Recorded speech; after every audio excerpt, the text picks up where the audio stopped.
to find you really love someone. Oh, and I do, and I do, and I do, yeah. Sometimes you gotta lose somebody just to find you really love someone. Oh,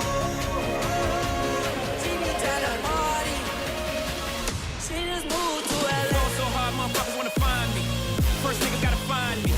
What's 50 grand to a motherfucker like me? Can you please remind me? Fall so hard, this shit crazy. Y'all don't know that those shit phase.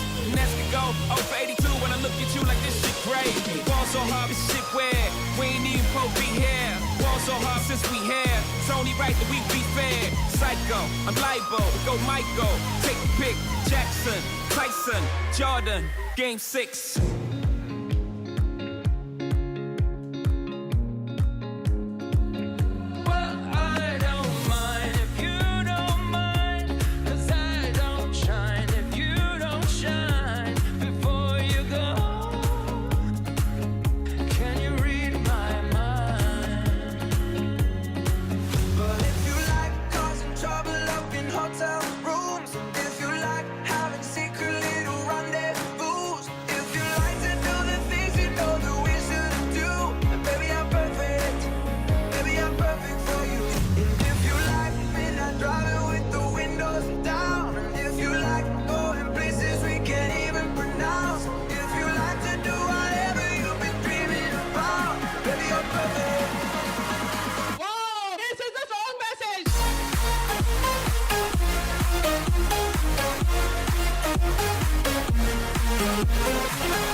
Call me love, you can call me baby, all of the above. You can call me late night, and I'll be at your door. You can call me anything or anything you want, just don't call me love. I won't be in the corner with your body screaming good. Never saw the back, but it looks like Pablo. It's gonna make me feel the way I told it to Lord. Just don't call me up.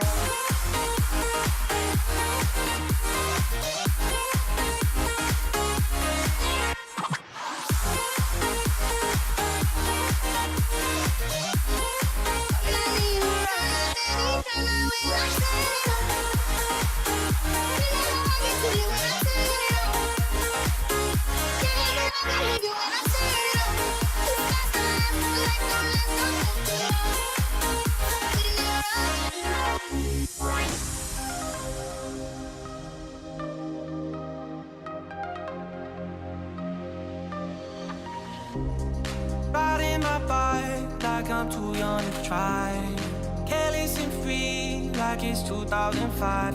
Had to chill the fuck out, take a trip outside to have fun with my friends like I'm young and alive. Taste of your lips, I wanna ride. You're toxic, I'm sipping on that. Taste of a poison paradise. I'm addicted to you, don't you know that you're toxic? And I love what you do, don't you know that you're toxic? I'm addicted to you, don't you know that you're toxic? Had to chill the fuck out, take a trip outside to have fun with my friends like I'm young and alive. Like I'm young and alive. Don't you know that you're toxic?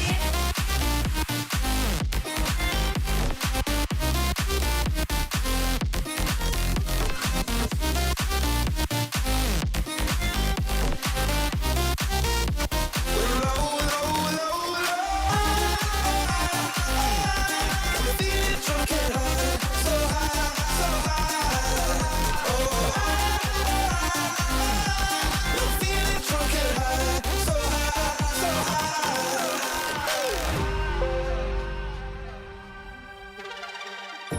it's the very best. No one ever was. Catch them is my real test. To train them is my cause. I'll travel across the land, searching far and wide. Keep up your mind to understand and the power that's inside. It's you and me. I know it's my destiny. Oh, you're my best friend. In a world we must defend.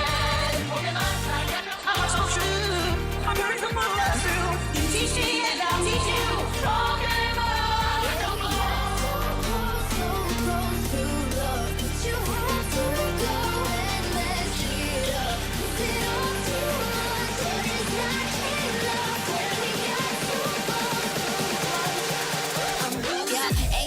Cool like you, wobbling around in your high heel shoes. I'm clumsy, made friends with the floor. 2 for 1, you know I bitch by 4. And 2 left feet, you know I always drop. First thing a girl did was a bop on the whole damn cake and the cherry on top. Shook up the bottom, made a good girl pop. You ain't even here to party, Ken in the club tryna pipe a Barbie. I don't wanna go with the flow back then until I touch my toes. I don't wanna roll the boat. Wrist full of rocks and I hope I flow. Big up yourself cause you know they don't. I chew cause they hope I show.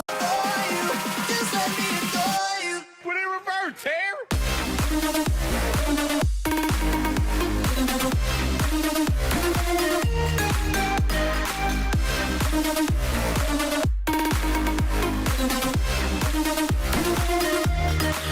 Instead of love and running with you, you don't have to run. I know what you do.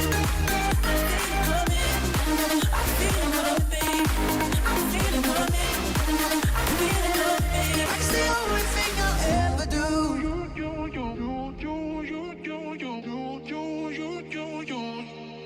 I love it. I got this feeling on the summer day when you were gone. I crashed my car into the bridge. I watched, I let it burn.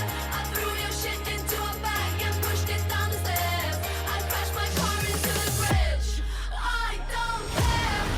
I love it. I don't care. I love it. I love it.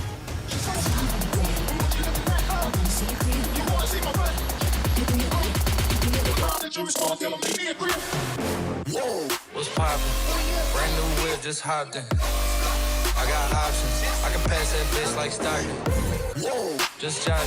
I'm spending this holiday locked in. My body got rid of them toxins. Sports in the top 10. I can put the ball in the end zone, put a bad bitch in the friend zone. This shit sound like an intro jet song, give me that tempo. So fool, he a fool with the shit. Told her don't let her friends know. In the building, I move like a dime. Fettuccine or Vincenzo. You are unforgettable. I need to get you alone.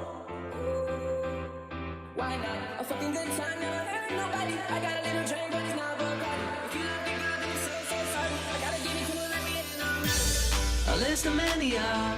Think less but tear glow. Like a ride, oh.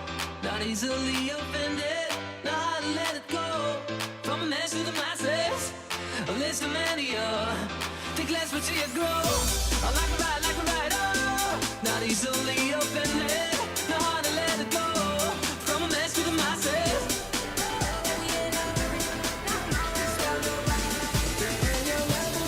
I am very, very sneaky. So. Okay, I'm bored in the house and I'm in the house bored. Bored in the house and I'm in the house bored. Bored in the motherfucker in the house bored. And I'm bored in the motherfucker in the house bored. Bored in the house, bored in the house bored. Bored in the house, bored in the house bored. Bored in the motherfucker in the house bored. And I'm bored in the motherfucker in the house bored. Bored in the motherfucker in the house bored. And I'm bored in the motherfucker in the house bored.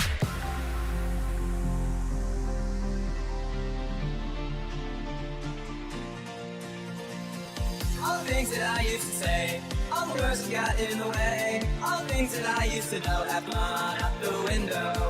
All the things that she used to bring, all the songs that she used to sing, all the favorite TV shows have gone out the window. Missing you. You'll be that much higher. So high.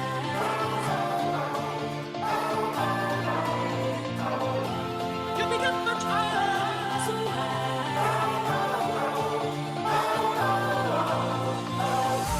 Give me that much higher. So high.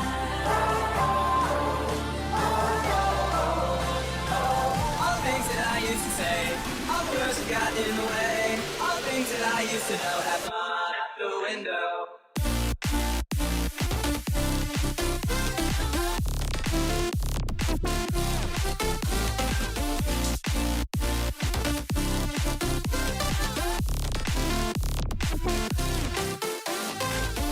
When you call my name, it's like a little prayer. I'm down on my knees. I wanna take you there in the midnight hour.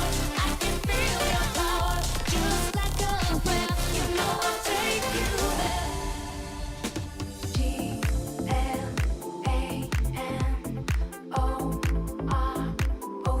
Glamorous, yeah.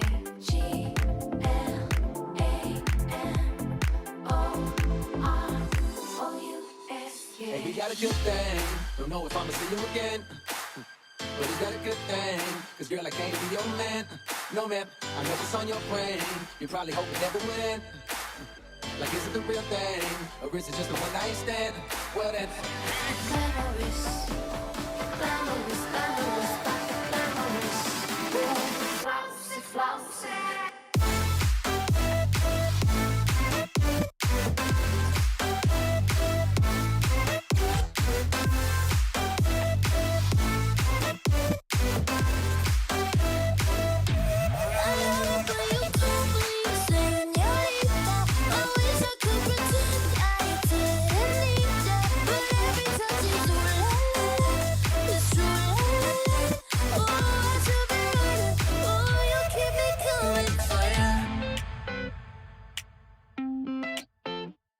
Said Coke 45 and 2 zigzags. Baby, that's all we need.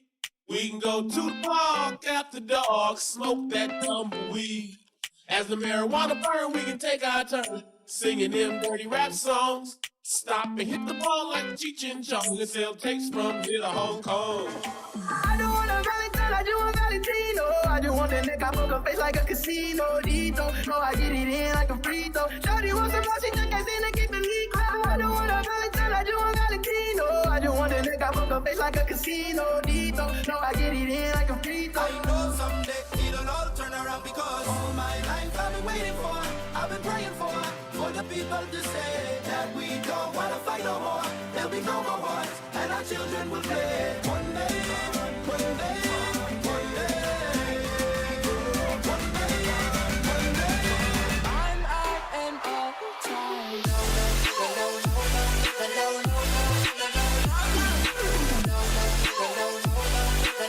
I'm out and all the time. I ain't been getting high, but maybe a little, baby, I don't wanna lie. I know when you text me, girl, I don't always reply. Girl, you're not an angel either, you can't even fly. I know this, you think that you know shit. All this shade is coming at me, I wonder who does it. They can't see the vision, boy, they must be out of focus. That's a real hot album, homie, I wonder who wrote it. Oh shit.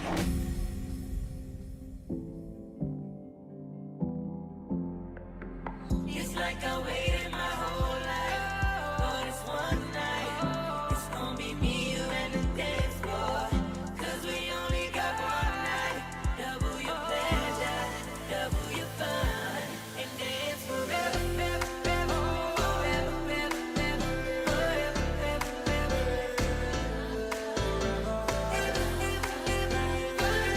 forever, forever, You say yes, I say no. You say stop, but I say go, go, go. Oh no. You say goodbye, but I say hello.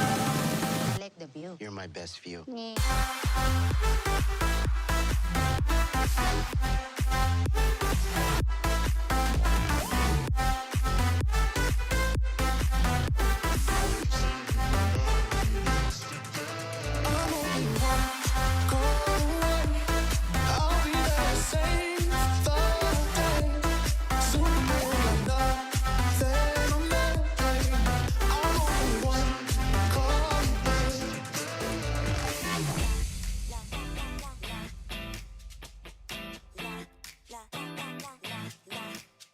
Now I'm shaking, drinking all this coffee. These last few weeks have been exhausting. I'm lost in my imagination, and there's one thing that I need from you. Can you come Ooh, and there's one thing that I need from you. Can you come? You all myself, we don't need anyone else. Let our bodies do the talking, let our shadows paint the wall. I want you here in my arms, feel hide away in the dark. Stick your hand in my back pocket, oh, and let your long hair fall. I want you,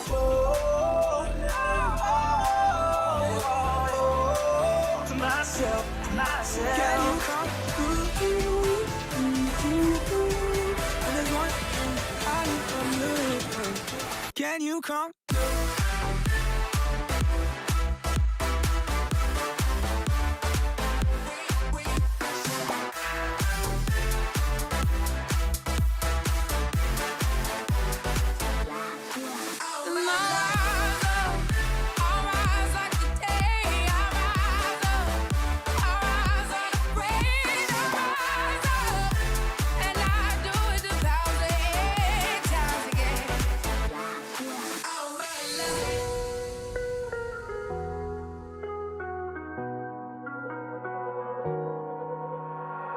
I fell in love, same time that you're falling apart. I should've known, thought I saw a sign in the stars, but I was wrong.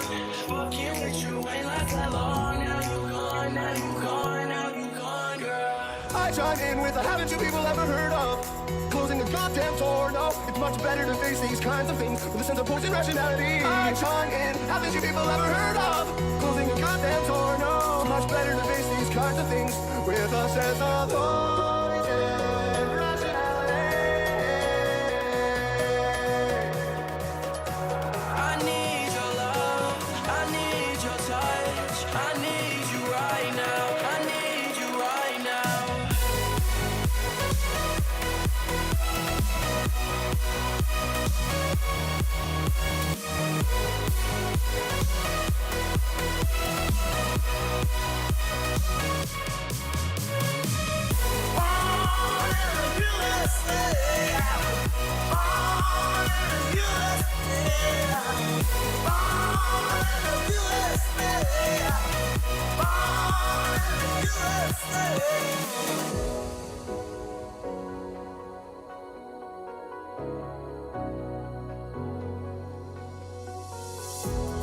Brand new Lamborghini, fuck a cop car.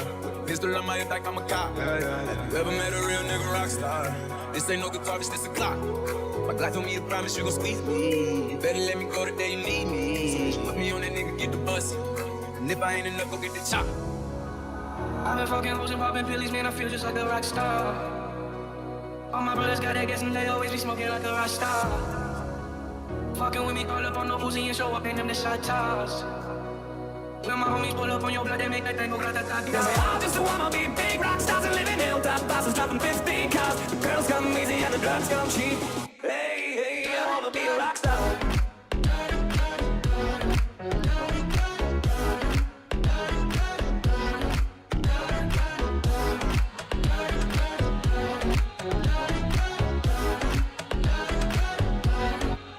The city's gonna break my heart. The city's gonna love me and leave me alone. The city's got me chasing such. It's been a couple months since I felt like I'm home. Am I getting closer to knowing where I belong? The city's gonna break my heart. Just always gonna break a heart. Oh. So, before you go, was there something I could have said to make your heart beat better? If only I'd have known you were the storm, so before you go. So keep your love locked down, your love locked down, keeping your love locked down, your love locked down. Now keep your love locked down, your love locked down. Now keep your love locked down, you lose. So, before you go, was there something I could have said to make it all stop hurting? It kills me how your mind can make you feel so worthless.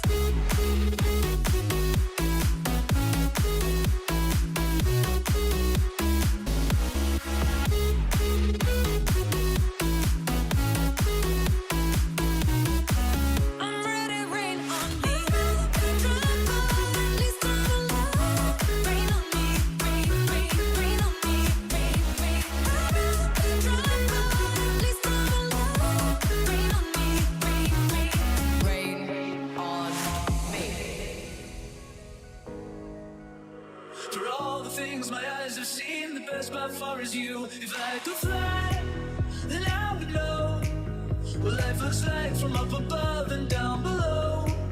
I'll keep you safe, I'll keep you dry. Don't be afraid, Cecilia, I'm the satellite, and you're the sky. What you say? That you only meant well, well, 'cause you did. What you say? What you say? What you say? That it's all for the best, 'cause it is. What you say? What you say? What you say? What did she say?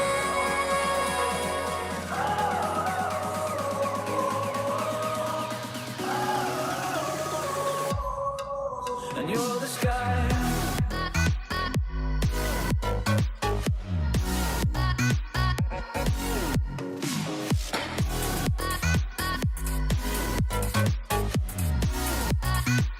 I've been giving you hell. Hold tight, you'll slowly call me back to life. I've been giving you hell. I've been giving you hell. Let go of all your haunted dreams tonight. I've been giving you hell. I've been giving you hell.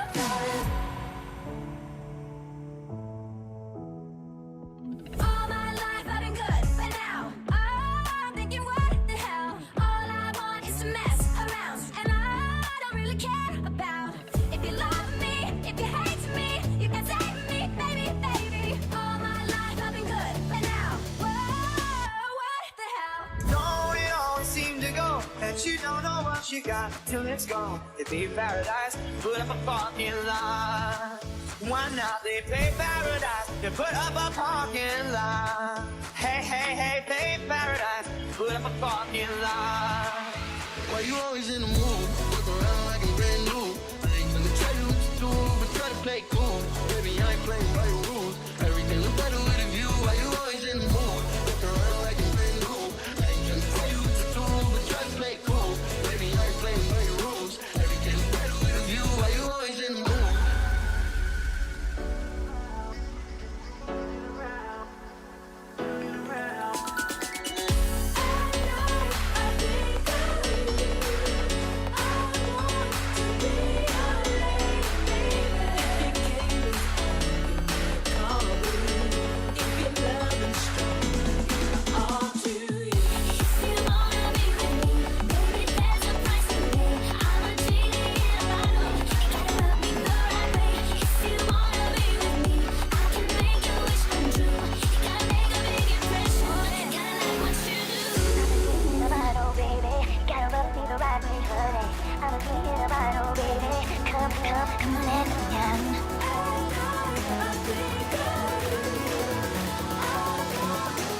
Who was on crack?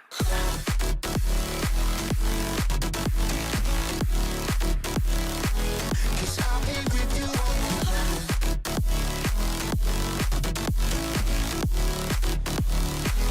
Cause I'll be with you all my life. What's up? I'm wide awake but never sleep. You know, can't close my eyes and wonder, but it's cool.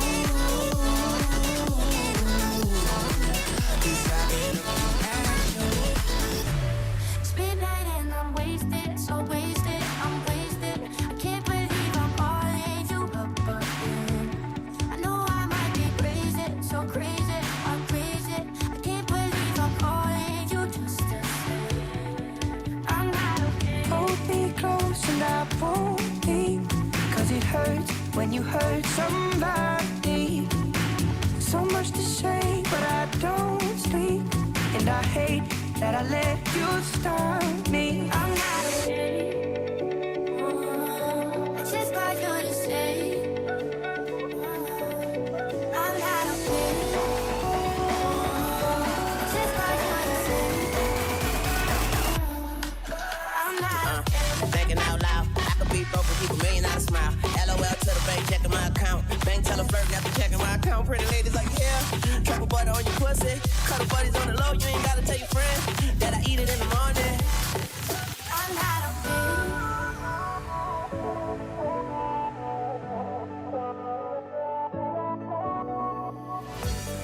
I'm here for a good time, not a long time, you know. I haven't had a good time in a long time, you know. I feel blessed. Way up, I feel blessed. There is no one like me. There is no one like me, like me. Take a second look and you'll see. There is no one like me. There is no one like me, like me. No one like me. Way up, I feel blessed. Way up, I feel blessed. Way up, I feel blessed. If my grandmother had wheels, she would have been a bike.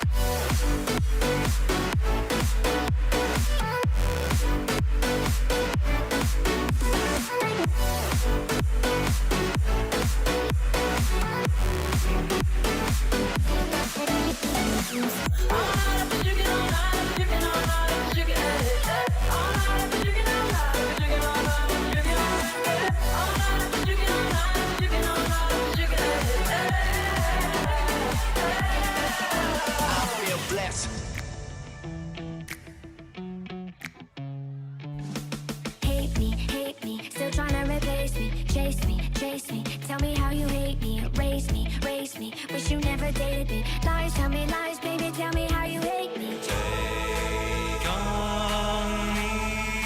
Take on me. Take me on. Take on me. I'll be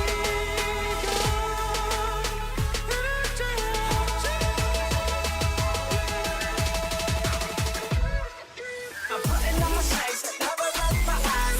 Looking in my ride, I'm heading out tonight. I'm solo, I'm riding solo.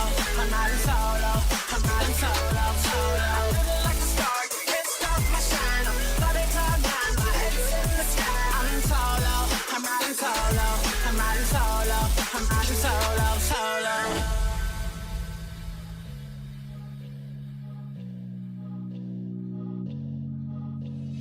I can fix all those lies. Oh baby, baby, run, but I'm running to you. You won't see me cry. I'm hiding inside. My heart is in pain, but I'm smiling for you.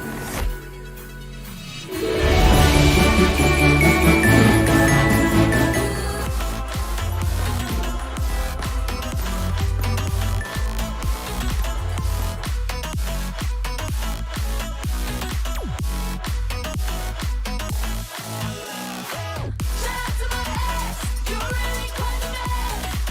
You made my heart break and then made me who I am.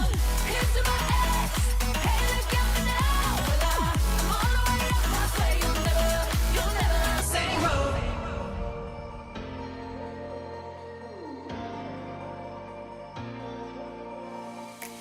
Picture perfect, you don't need no filter. Gorgeous, make them drop dead, you a killer. Shower you with all my attention. Yeah, these are my only intentions. Stay in the kitchen, cooking up, cut your own bread. Heart full of equity, or an asset. Make sure that you don't need no mentions. Yeah, these are my only intentions. I can joke, I see what's on my mind. If I drink, if I smoke, I keep up with the guys. And you see me holding up my middle finger to the world. Like your ribbons and your pearls. Cause I'm not just a pretty Picture girl. perfect, you don't need no filter. Cause I'm not just a pretty girl. Gorgeous, make them drop dead, you a killer. Cause I'm not just a pretty girl.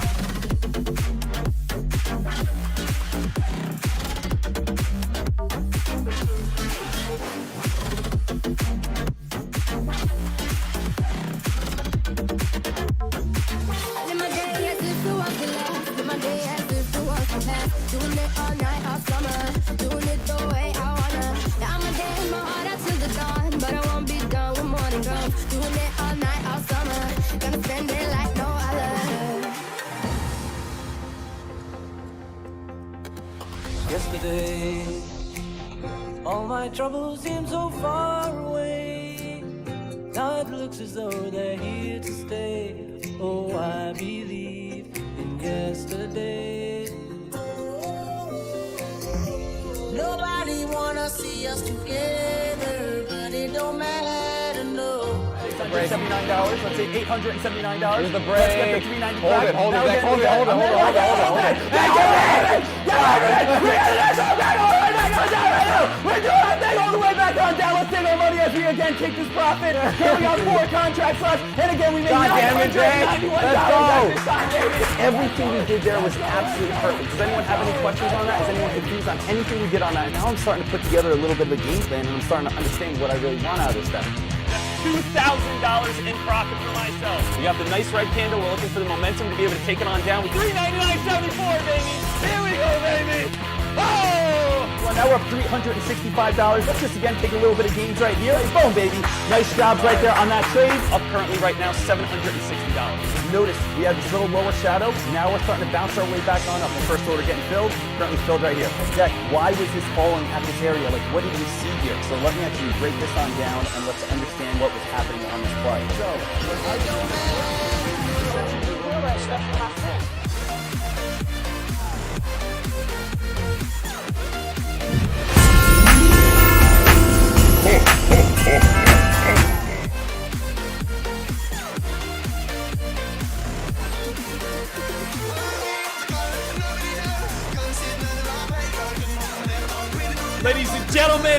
ladies and gentlemen, we are back. We are getting ready to go right here, right now, making sure that every single trader knows exactly what to be doing as we head into 2024. Good morning, everyone. Sean Dekmar here, coming to you live from Tradecaster.com. Traders, if you guys are watching over on YouTube at this time, make sure you guys smash that thumbs on up right now, because we are about to be going into this entire day and getting ready to wrap up 2023. Yes, traders, we only have about 2 more trading sessions of 2023 after today, but really this entire year is coming down to an end. This entire year is starting to fizzle on out, and I definitely want to make sure that every single person is prepared going into 2024. Okay, so every single person, I want you guys prepared. I want you guys ready. I want you guys knowing exactly how to be trading in 2024, and of course, what you guys should be focused on. So let's dive right into our morning newsletter. Let's talk about it all, because there is a lot of information. Now, over this next 2 days, guys, it is going to be a little bit more slow. It's going to be a little bit more choppy. It's going to be, you're going to have a lot of time to do your research, which is great, before, of course, we even head into this upcoming long weekend. Team, we essentially have off on Friday, Saturday, Sunday, and Monday once again. The reason why, excuse me, guys, is because we do have New Year's Eve, New Year's, and then we do have off on Monday because of the holiday.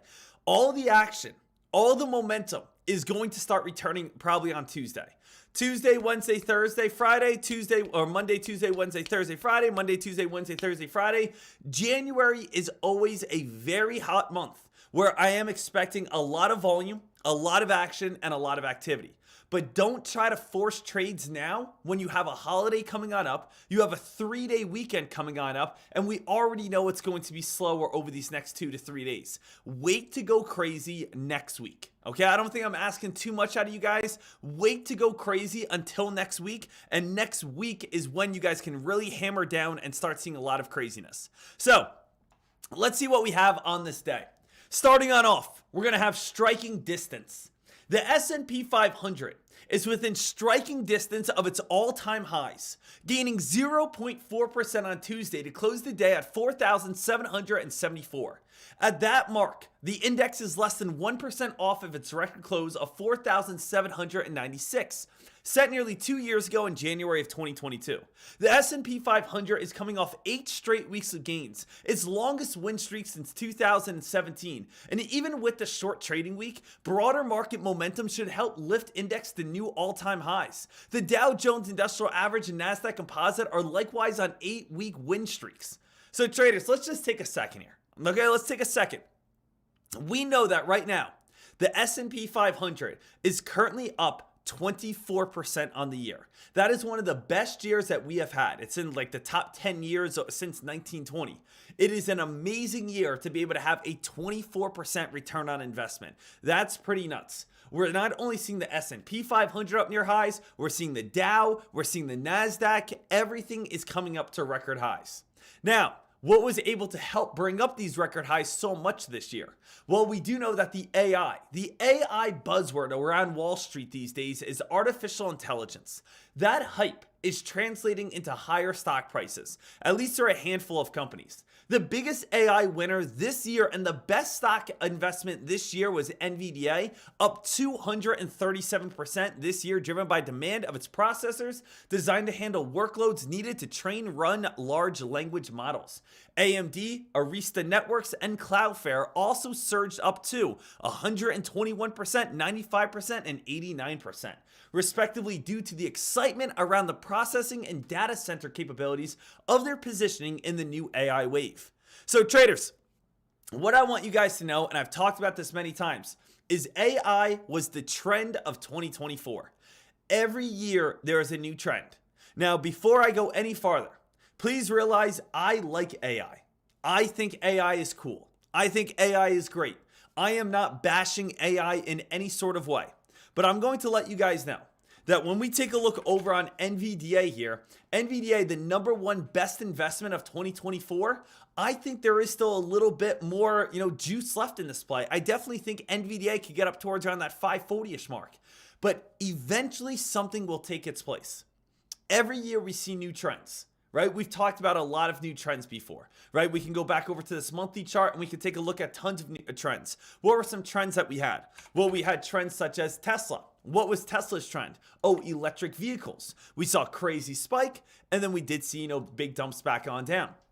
What else trends did we see? We've seen cryptocurrency trends where we've seen plays like MARA. MARA went from $1.30 all the way up towards $83 back on down towards $5. This was when crypto was going crazy. We also seen, treatment, what happened 2 years ago. For some reason, you're not allowed to say that word or they demonetize you. But you guys know what I'm talking about. When we had the pandemic, when we were able to find again treatment, what were those type of plays? That was like mRNA, where we saw plays going crazy big spikes, and then we saw plays come all the way back on down. You can literally see the facts that we have here that show that every single year we have new trends develop. If that's EV, if that's treatment, if that's crypto, if that's whatever, this year was artificial intelligence. And as we already know, we've seen crazy hype and momentum from this artificial intelligence. Now, I like AI. I think AI is great. I know a lot of people are invested into AI, but I'm going to let you guys know you guys need something to happen if you want NVDA to keep on going up higher. If you want NVDA, if you want AMD, if you want these plays to continue to spike, you need current and more new updates. Right now, NVDA is run by a lot of hype, is run by a lot of excitement, is run by a lot of enthusiasm in the market from artificial intelligence. Now, I'm going to turn to a little bit of a negative aspect here. Please don't hate me. The negative aspect is that a lot of plays, a lot of runs, a lot of spikes run off what we hope to be seen. Now, when I think about artificial intelligence, I've seen probably about two things that I can say, okay, that's cool. ChatGPT was a big development this year. And also, if anyone's ever seen Adobe Photoshop, where it basically generates the rest of the picture that you want to be able to make up, that's pretty cool as well. But when I'm thinking about AI, I am not seeing anything that is revolutionary just yet. I am not seeing anything that has changed my life in any sort of way. I personally have not used or seen any sort of AI that has changed the way that I live. At some point, if we do not have that revolution, if we do not have that type of product comes on out. Now, yes, I've seen, Microsoft, I've seen, again, all these companies say, oh, this is what's coming, this is what's coming. But I want to see it here. I want to see it here now and today.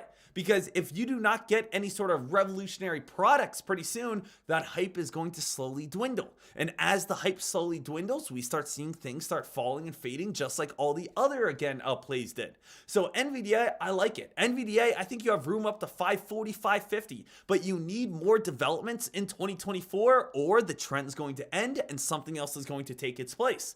Now, I do not know what the trend is going to be in 2024. I do not know. But you're going to start hearing whispers. You're going to start hearing people talk about things. You're going to see CNBC post something, and you will see that it's not AI anymore. Now it's going to be bada bing. It's going to be something else, right?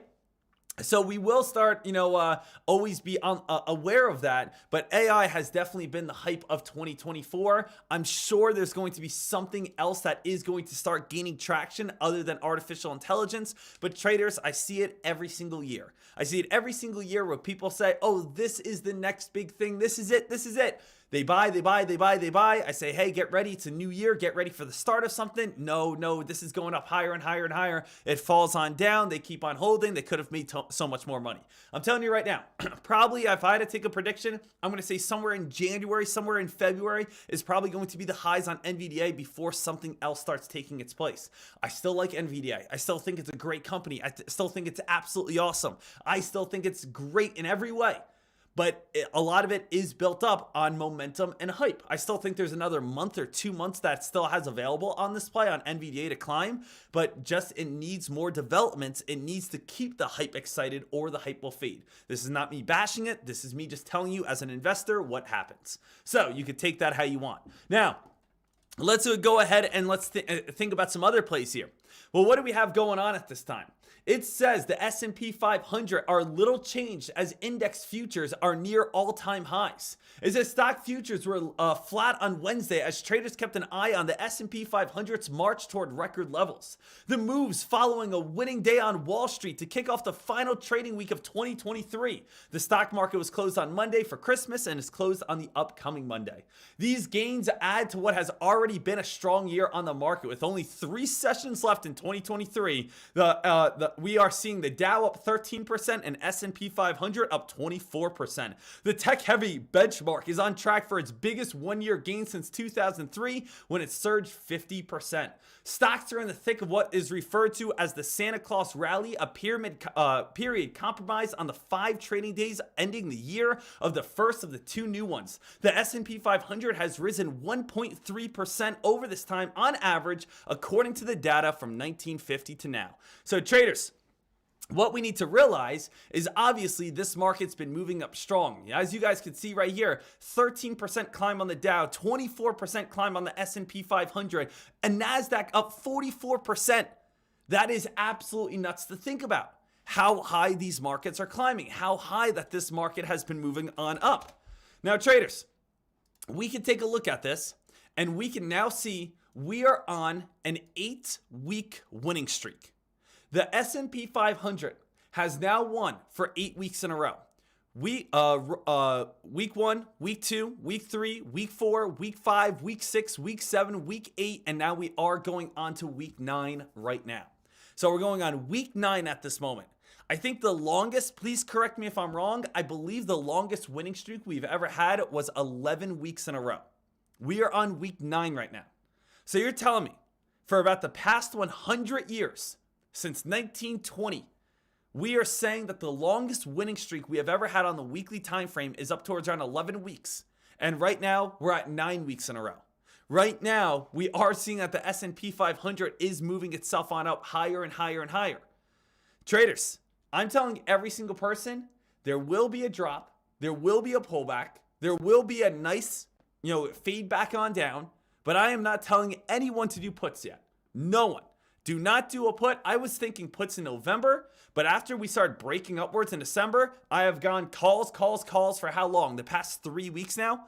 Calls. I will admit that the S&P 500 is overbought. I will admit that the S&P 500 has moved up too rapidly. I will admit that the S&P 500 is still going up higher and higher and higher and higher. But I will say right now, you stay on calls until we start seeing a fade, until we see a record high. We are so close to that record high. I think traders are going to basically make sure we at least touch that record high. I would not do any puts whatsoever until we at least get into 2024, and most likely maybe until like mid 2024. There's going to be a lot of excitement at the start of the new year. People are trying to get this all the way up towards 500, and 500 would probably be the perfect target to start looking for a reversal. For instance, traders, if anyone does not know, take this into consideration, okay? This is pretty interesting. If you do not know, one of the most important psychological points of stock trading is that stocks like to reverse at nice natural numbers. Now, when I say natural numbers, what am I referring to? I'm referring to $1, $5, $10, $25, $50, $100. And you'll realize when stocks come up to these nice natural resistance numbers, we have a solid psychological break. It's a psychological block, I should say, that makes it very difficult for a stock to be able to surpass this. So when a stock is 99 cents, even though getting up to $1 is only a penny, It's very tough to break $1 because now we're going from a penny per share to now $1 per share. Now, if we want to multiply that by a lot and take a look by the S&P 500, I can bet you when we come up towards the price of 500, it is going to be such a strong psychological barrier to break above. Now, where can we see a perfect example of this? We can see a perfect example of this over on NVDA. Let's go ahead and take a little bit of a look over on NVDA. NVDA, is there really any difference from the price of $4.99 to the price of $500? The answer is no. But when we ever come up towards 500, we hit 500, we fell all the way down to 448. We hit 500, we fell on down to 408. We hit 500, we came on down to 452. We hit 500, we come on down to 480. We need to remember, why do stocks go up in the first place? Well, just like myself and you, investors, companies, hedge funds, we buy shares. Where do people get out of shares? At resistance. Resistance is going to be at where we see resistance, psychological numbers. When we buy shares, stocks go up. When we sell shares, stocks go down. If everyone realizes that 500 is strong resistance, everyone sells at this area. Now, if we can break 500, I do expect NVDA to go on a very nice pop. But for the first time coming on up over on the S&P 500, I think the best area to probably start looking for some sort of put contracts would be closer to 500. So I would probably say when we get up there closer towards 490, get above 485, something along those regions, that's when you guys want to start loading up for puts. But I think we're too close to the record high at 480. And I think we're going to have to get up towards that nice, strong psychological number to really reverse this trend, really reverse this 8-week winning streak in a row, going on 9 weeks in a row, really reverse this 24% gain on the year, nothing but buying, buying, buying. I think the best thing for us to do is stay on calls, even though that the market's overbought, until we get closer to 500, because that's where we're going to have a strong psychological move where everyone can agree it's probably time to start taking in some profits, and that's when we'll start seeing a turn. Wait until at least above the price of 485 to 487 to start looking for put contracts, because we could start turning anywhere between 490 to 500 before we start getting that drop. That's going to be probably the first or second month in 2024. That's my prediction. That's what I'm looking for before starting to go big on the put side. Okay? So, traders, that's my idea. That is what I'm looking at, as of course we are keeping our eyes peeled on it. Now, yesterday, I went into this team into detail, and I stated exactly what I thought was going to happen. What did you guys remember? What did I exactly state? All right, my game plan, my exact words from yesterday was, this entire week is going to be choppy. It's going to be slow. Expect to see the S&P 500 chop all day with a slow and steady uptrend. As for penny stocks, watch for low float pumps and dumps, as chat rooms are going to dump these on off. I really don't think I could be any more spot on as well. The S&P 500 yesterday was flat all day with slightly higher lows, and ARBB was the only spiker that came crashing right back down as chat rooms sold their shares. Today, we'll be doing the same exact thing. Slow and steady chop on the SPY with slight higher lows. And as for penny stocks, watch FWBI, CING, GTAI as our pumps in the morning and shorts in the afternoon. You are either holding calls on the SPY with next week's EXP, so you don't have to worry about time decay, or looking to short low float pump and dumps on the day. Those are really the two only options. So if you guys were not here yesterday, take everything that I'm stating into consideration, okay? Yesterday I said, get ready for a slower day with a lot of chop. So basically we have a spike, we have a pullback. We have a spike, we have a pullback. We have a spike, we have a pullback. We have a spike, we have a pullback. We have a spike, we have a pullback. Spike, we have a pullback. Basically, it just looks like it's choppy. But every single pullback is a little bit higher than the last one, until we got a little bit of a pop right at the end of the day, and then it just came all the way back on down. We went from yesterday to the price of 475 to the price of 475.25. We basically moved about $1.30 yesterday. Not that much, especially over an 8-hour span of a day. So if you are trying to do any same day expirations, it's not going to be good for you. You're most likely going to end up a loser on the day because of time decay. You are most likely going to want to do farther out expirations. That's where you guys are going to have more success. That is where you guys are going to find more success. So if you guys want to be trading, don't do same day expirations. It's going to be too choppy. You're most likely just going to end up losing. What you're going to want to do is do farther out expirations. That's where you guys are going to find more success on these trades. So today I'm expecting something very similar. I'm expecting that we are going to either have a quick little morning spike, a quick little morning drop, and then we are going to consolidate with higher lows. Traders, do not think that we're going to see a random huge rip and run right now. We're probably not going to get that random huge rip and run until we get back into 2024. I could see it in the chat room. There's less people watching me right now on this week. Why is there less people here watching me? Some people are still with family on Christmas. Some people just took off this week. Some people say, oh, I'll pick things back up in 2024. Some people are saying to themselves, you know what? There's not as much hype and volume, not as much news. Let me just stay smart. I'm just going to, sit back right now, sleep in, maybe still hanging out with their families, getting ready for New Year's, whatever it may be. Less volume equals less activity. Less activity equals less profit. Make sure you guys get that. Also, for penny stocks here, traders, penny stocks, just like we stated yesterday, what was it, ARBB, we are only going to be seeing most likely pump and dump type of plays, okay? So yesterday, what did I state? I stated, guys, whatever gets pumped on up is most likely going to come crashing on down. And as you guys can realize, whatever gets pumped on up is going to come crashing on down. There are going to be chat rooms. There are going to be communities. There are going to be people out there that all they do is they say, hey, let's pump on up whatever, right? Let's pump on up whatever has a low float at this time. So guess what they do, guys? They say, all right, hey, FWBI has a low float. Let's try to pump that on up. CING has a low float. Let's try to pump that on up. JTAI has a low float. Let's try to pump that on up. Right now, it seems like FWBI is obviously the stock that everyone's looking at. So if we take a look over on FWBI, this stock is now up 252%. Let's go ahead. Let's take a look at what we have here over on FWBI. FWBI, any sort of news on this play? Taking a look over on some news, let's see here. It says that FWBI announces a streamlined clinical pipeline on a non-binding term sheet. Okay. What is this here? An 8K filing. On December, the company has entered into a non-binding letter of intent for the sale of the company's program. So basically, the company is selling a program to be able to make some sort of money. Okay, nice. So it is, we are offering up to 1.3 million of common stock together with warrants. Okay, so traders, right here, does it have credibility? It does have credibility. The FWBI is most likely where every penny stock trader is going to focus on at the start of the day. The best thing that you guys can do is take a look at past chart history pattern. Now, what's the big thing that stands out to me when I take a look at past chart history pattern? Can anyone tell? Can anyone see what I realize when taking a look at past chart history pattern? I can see that we have long upper shadow, long upper shadow, long upper shadow. You can see long upper shadow, long upper shadow, long upper shadow, long upper shadow. What does that mean? That is known to say if we have long upper shadow on all these plays, I would expect that we do have a morning spike. I would expect that FWBI is going to rip right at the start here. If I see that I had a morning spike here, here, here, here, here, here, here, that's great chances that we're going to morning spike.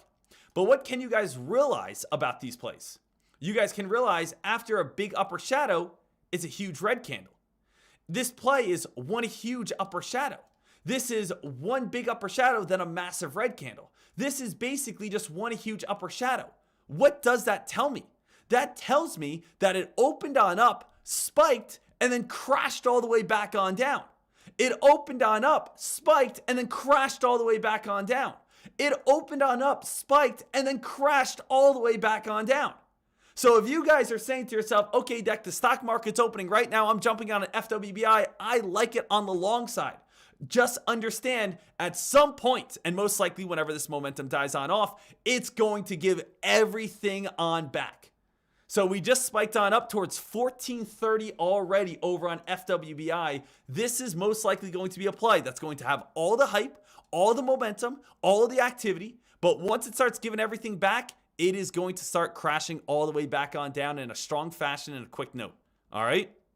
So please make sure you guys are taking that into consideration. Please make sure that you guys understand that. And let's see again what this market is going to bring us. So let's definitely focus over on FWBI at this time and, keep our eyes peeled over on FWBI to see what FWBI is going to be doing. Now, for myself, team, just want to be open here. I have a paper trading account open right here. So you could see it literally states paper trading account. It's in bright yellow. There is a difference, obviously, between my real money account and my paper trading trading account, but I do want to just get some, nice little practice trades in. I want everyone to realize this is fake. This is not real. This is paper money. Do not think it's real money. Please do not act like I think it's real money. This is, again, me practicing and getting better before, of course, we head into 2024. So, FWBI, let's just, kind of work on this a little bit and see how high this one can get up to. So if we take a look through the past chart history pattern, the main target is going to be the 200-day moving average. If FWBI ever goes explosive, we're thinking 200-day moving average. Now, what would be a little bit more realistic? More realistic, I would say, is probably bottom of this candle, bottom of this candle, top of this candle, top of the upper shadow. That's going to be right around like 1560. I think a more realistic high is going to be at around 1560. Then after that would be all the way up to the 200-day moving average if it has some fire. So I would say if you deck, I'm long on FWBI, where do I want to get up to? 1560-ish is going to be like your target. You can also see CING trying to get a little bit of a pump. That's most likely just some sort of chat room pump, and you can also go from there. So FWBI 1560 is the target. You do have slightly higher lows as well. Connect the dots, connect this bottom to where we have right now. And that would give us a nice little higher low uptrend if anyone is interested in that. Looking to see, okay, where could it bounce off of other than the VWAP? You do have bounce play, do have bounce play, do have bounce play, small little upper shadow. Breakthrough again, 1560 is going to be where I think that thing could squeeze. You do have a bounce play at 1185 and bounce play down towards 1080. Starts going underneath 1080, things could start just basically fading on off and start, dropping and start getting weaker. Now, one of my favorite things I want to be doing, guys, is talking about is I do like to do this on a paper trading account a lot of times, is basically showing how options can be against you in choppy days. Okay? So, traders, this is like, it's so important, and I do want to talk about it, especially as we head into 2024. And I've talked about this a little bit before in the past, but I want to go over it right now. Okay? I want to talk about it.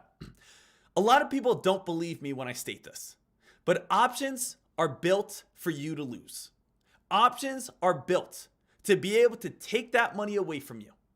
You need to think about when you are trading an option, you are going to have potential to be able to make it big. You are going to have potential to be able to make a lot of money, but you have much more potential to end up losing it all. It's almost like going to a casino where it seems like the house always has the advantage. It's the same exact thing when you're trading an option if you do not know how to do it right. Where if you do not know how to do it right, you are going to be having the odds against you right away. So this is a paper trading account right here. Let's go ahead and let's do what most traders end up doing, and let's see how that would work out in the next 30 minutes or so. So what I'm going to do right here is I'm going to bring up a option level 2. This is a fake trading account, so I can do multiple orders and you guys can see the results. Now, what I think is also extremely important is I think everyone should be able to do this on paper trading so you can see the results on your end and be able to practice and figure out what works. So what most people end up doing is they say to themselves, all right, hey, I want to make as much money as possible. So let's say I want to trade the SPY, I want to trade Tesla, I want to trade NVDA, whatever it may be. We'll just do the SPY right now. We could do some other plays as well. But let's do the SPY and let's do the same day expiration, December 27th. Now, December 27th, let's go slightly out of the money, just like $1 out of the money. You are right next to out of the money. That's going to be right at 476. We're going to do call contracts. So let's end up doing, let's just keep it nice and simple. We'll do 15 call contracts. Go ahead, market order in on this. We can go ahead, click buy, and that's going to cost us $4,260. So this is not anything crazy. This is not anything ridiculous. This is going to be right around $5,000. Okay, $4,260 if you had this in your account, which again, a lot of people, not everyone, but a lot of people definitely can afford. So let's go ahead, let's click that right there and allow that to adjust and of course, see where we're at. S&P 500, 476 on the call side, 15 contracts, and as the day goes by, let's see how much this is going to be able to produce for us. Now, let's also reverse this. Let's go over to 475, same day expiration. Let's go over to 15 contracts, switch on over towards a market order, click buy, and we can actually add a little bit more. So let's, kind of match up the same. Let's go with around 4,600. So we can go with about 30 contracts here, and that's going to be a little bit too much. I just want to find it so it kind of is equal. 4,400, very equal. Now let's do the put side, and let's go ahead and click puts. Now, what I am expecting to see is that throughout time, as time goes by, we are actually going to see both of these be losers. Now, that's what you need to understand. When we are trading options and when we are getting involved in on these plays, one thing that hurts us the most is going to be what? Is going to be time decay. Time decay is if we have the same day expiration of, let's say, the same day expiration of December 27th, we know that at December 27th at 4 o'clock today, these become worthless. Done. Not worth anything whatsoever. At 4 p.m. today, East Coast time, 1 o'clock West Coast time, and right now it's obviously 9:30, so these contracts still have a lot of value towards them. But as the day goes on, these contracts are going to become more and more and more worthless until poof, they're not worth anything and they're worth $0. So, what a huge mistake is that traders make is that if you are going to do same day expirations, you probably should never hold these contracts any longer than maybe 15, 20, 25 minutes. Because it doesn't matter if you have a call contract and you're hoping that the SPY goes up. After you break through that like 20, 25 minute threshold, you are going to realize that these contracts are going to decrease in value extremely quickly. And it doesn't matter if you want the S&P 500 to go down. Your contracts are still going to devalue extremely quickly. So, if you are doing same day expiration right here, traders, you must realize that you are going to lose appreciation on these contracts as the day goes on. So what's a big issue with trading options here? A big issue with trading options is, number one, you need to be able to find the right trade. You have to find the right stock. You have to find the right ETF.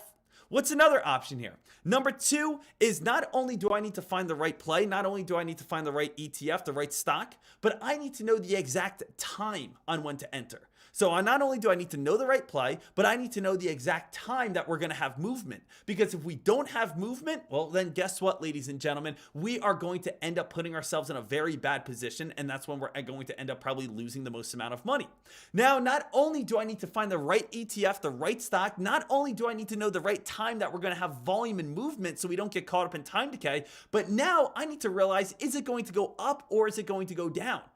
So there's a whole bunch of factors, and I need to basically be 3 for 3 correct. Hot play, at the right time, is it going to go up and down?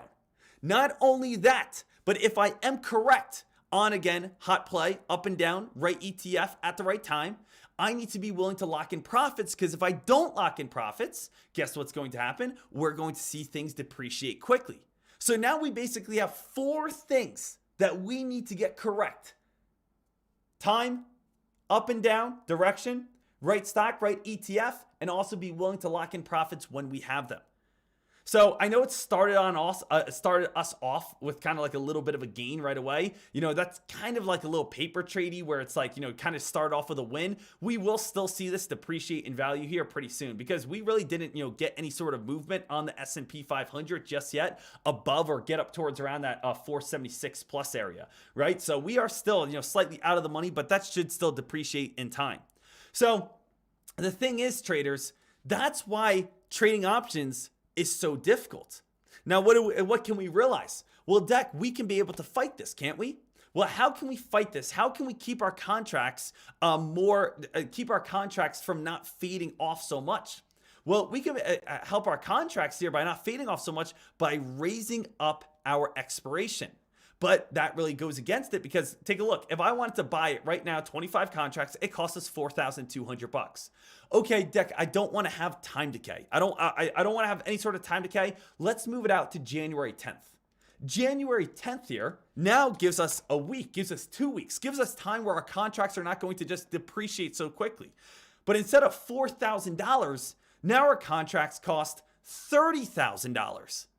So $30,000, guys, that is going to be something that maybe most of us don't have. Maybe that's going to be something that's going to be very more difficult to be able to obtain.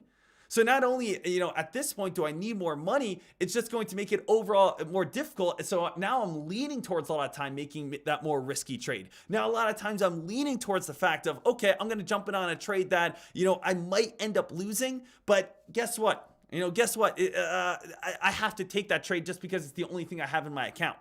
Now, what I expect is going to happen here, team, if by the end of the day we continue to hold these on up, is if the S&P 500 does something like it did yesterday. If the S&P 500 slowly moves on up, what are you guys going to realize? As the S&P 500 slowly moves on up, and as the S&P 500 slowly climbs right here, even though the SPY is moving on up, your contracts are still depreciating because you're getting closer to the end of the day.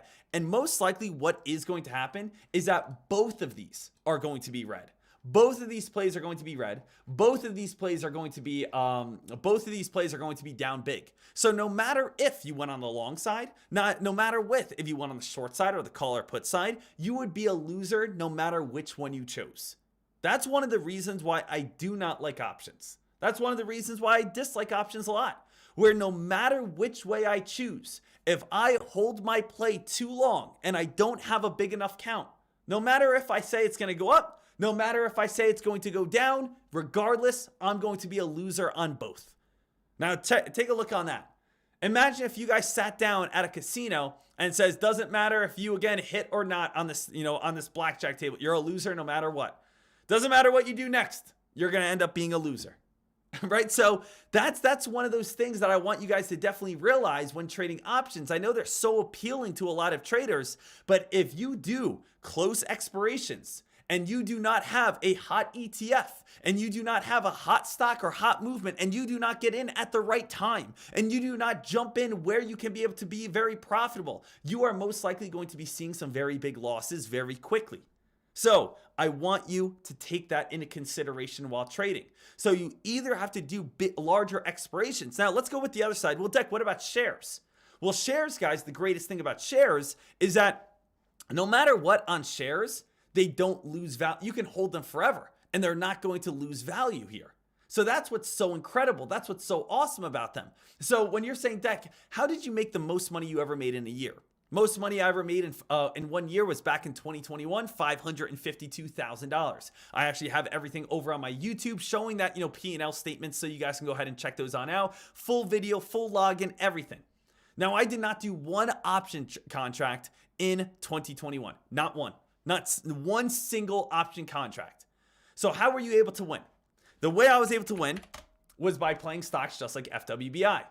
FWBI, they are plays number one we can all afford.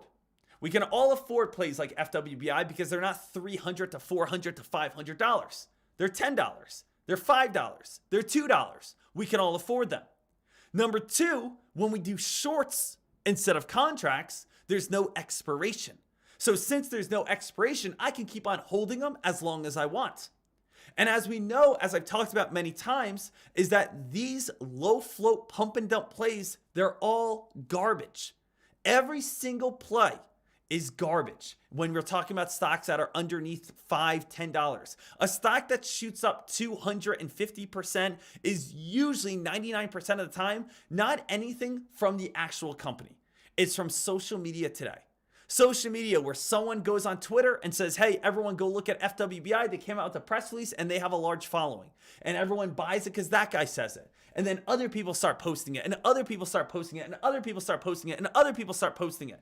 And where you could say, let's see what we have here. We can go over towards FWBI.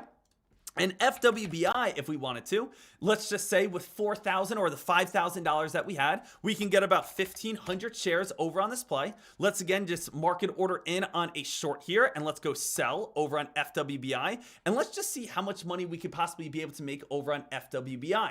Now, obviously, this is a much later entry than what we'd want, but obviously I'm just talking about it as we're going. But what I want you guys to realize is that take a look at the past chart history pattern on a play like FWBI. FWBI, I went over this morning in pre-market. But if we take a look over on the past here, I can realize that right here, FWBI is known to spike and give back its gains. FWBI is known to spike and give back its gains. It is known to spike and give back its gains. It is known to spike and give back its gains. It is known to spike and give back its gains. What do we think is going to happen on this day? I see too many traders say, I think it's going to spike on up. Why in the world would it spike and hold its gains when it didn't do it here, it didn't do it here, didn't do it here, didn't do it here, didn't do it here, didn't do it here, didn't do it here? And if you just realize that these plays are not good companies and these plays are not good actual fundamental plays and they're all just built up on hype, and you could see that they start dumping with a $4,000 account, you're up 120 bucks just like that, right? You're up, a good amount of money, and you can be able to hold these if you want to. So if you wanted to, you could just lock in profits right now. If you wanted to, you'd be able to lock in gains. And as I'm saying this, guys, this is obviously not the best entry in the world because, we're just jumping in and we're going in as a lesson. But I want you guys to realize that this play is most likely going to probably fade back on down to $7, $8 in time. FWBI, same exact thing here and here and here. A lot of these plays, guys, that get pumped on up out of hype are plays that come right back on down. A perfect example to be able to understand the penny stock world is almost like just taking a look over on the crypto world. The crypto world is all based off hype. Maybe not Bitcoin, maybe not Ethereum. Those definitely have some good fundamental value. But when we're taking a look at some other plays, such as Dogecoin. Dogecoin here, for example. Dogecoin, if we want to take a look, was a meme coin. It was all built up on hype, hype, hype. And guess what happens on hype? The moment hype fades away, it dumps all the way back on down, right? You could take a look over on all these plays. On all these plays, the moment that hype fades away is the moment it dumps all the way back on down. Let's just, I'm just going to grab any sort of random play right here. Let's just go with, this one, right?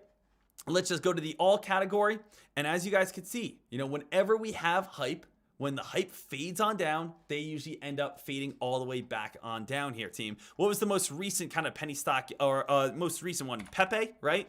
So we have Pepe here. This play, what did this one do? This one, big spike, fades its way back on down. People talk on social media. Nowadays, things are different in the world. It's not like your grandparents who traded back in, 1960s. Now it's all on social media. And every single trader is going to start pumping on up plays that they think is going to go on big rips and runs and spikes and climbs. And the moment that these start getting pumped on up, there's always going to be followers, guys. There will be, right? There's always going to be followers. Take a look at this, ladies and gentlemen. Can someone read between the lines? We have at this moment S&P 500 on the S&P 500 on the put side. We are down $137. S&P 500 on the call side. I'm going to say this was a little bit of a cheat. The S&P 500 has not even moved above 476. We should only be up a couple bucks on this play, right? This is like a paper trade. Maybe the paper trade kind of glitched a little bit. We should only be up a couple bucks over on this one. You guys saw, right? If you want to rewind to kind of put us in a profit right away.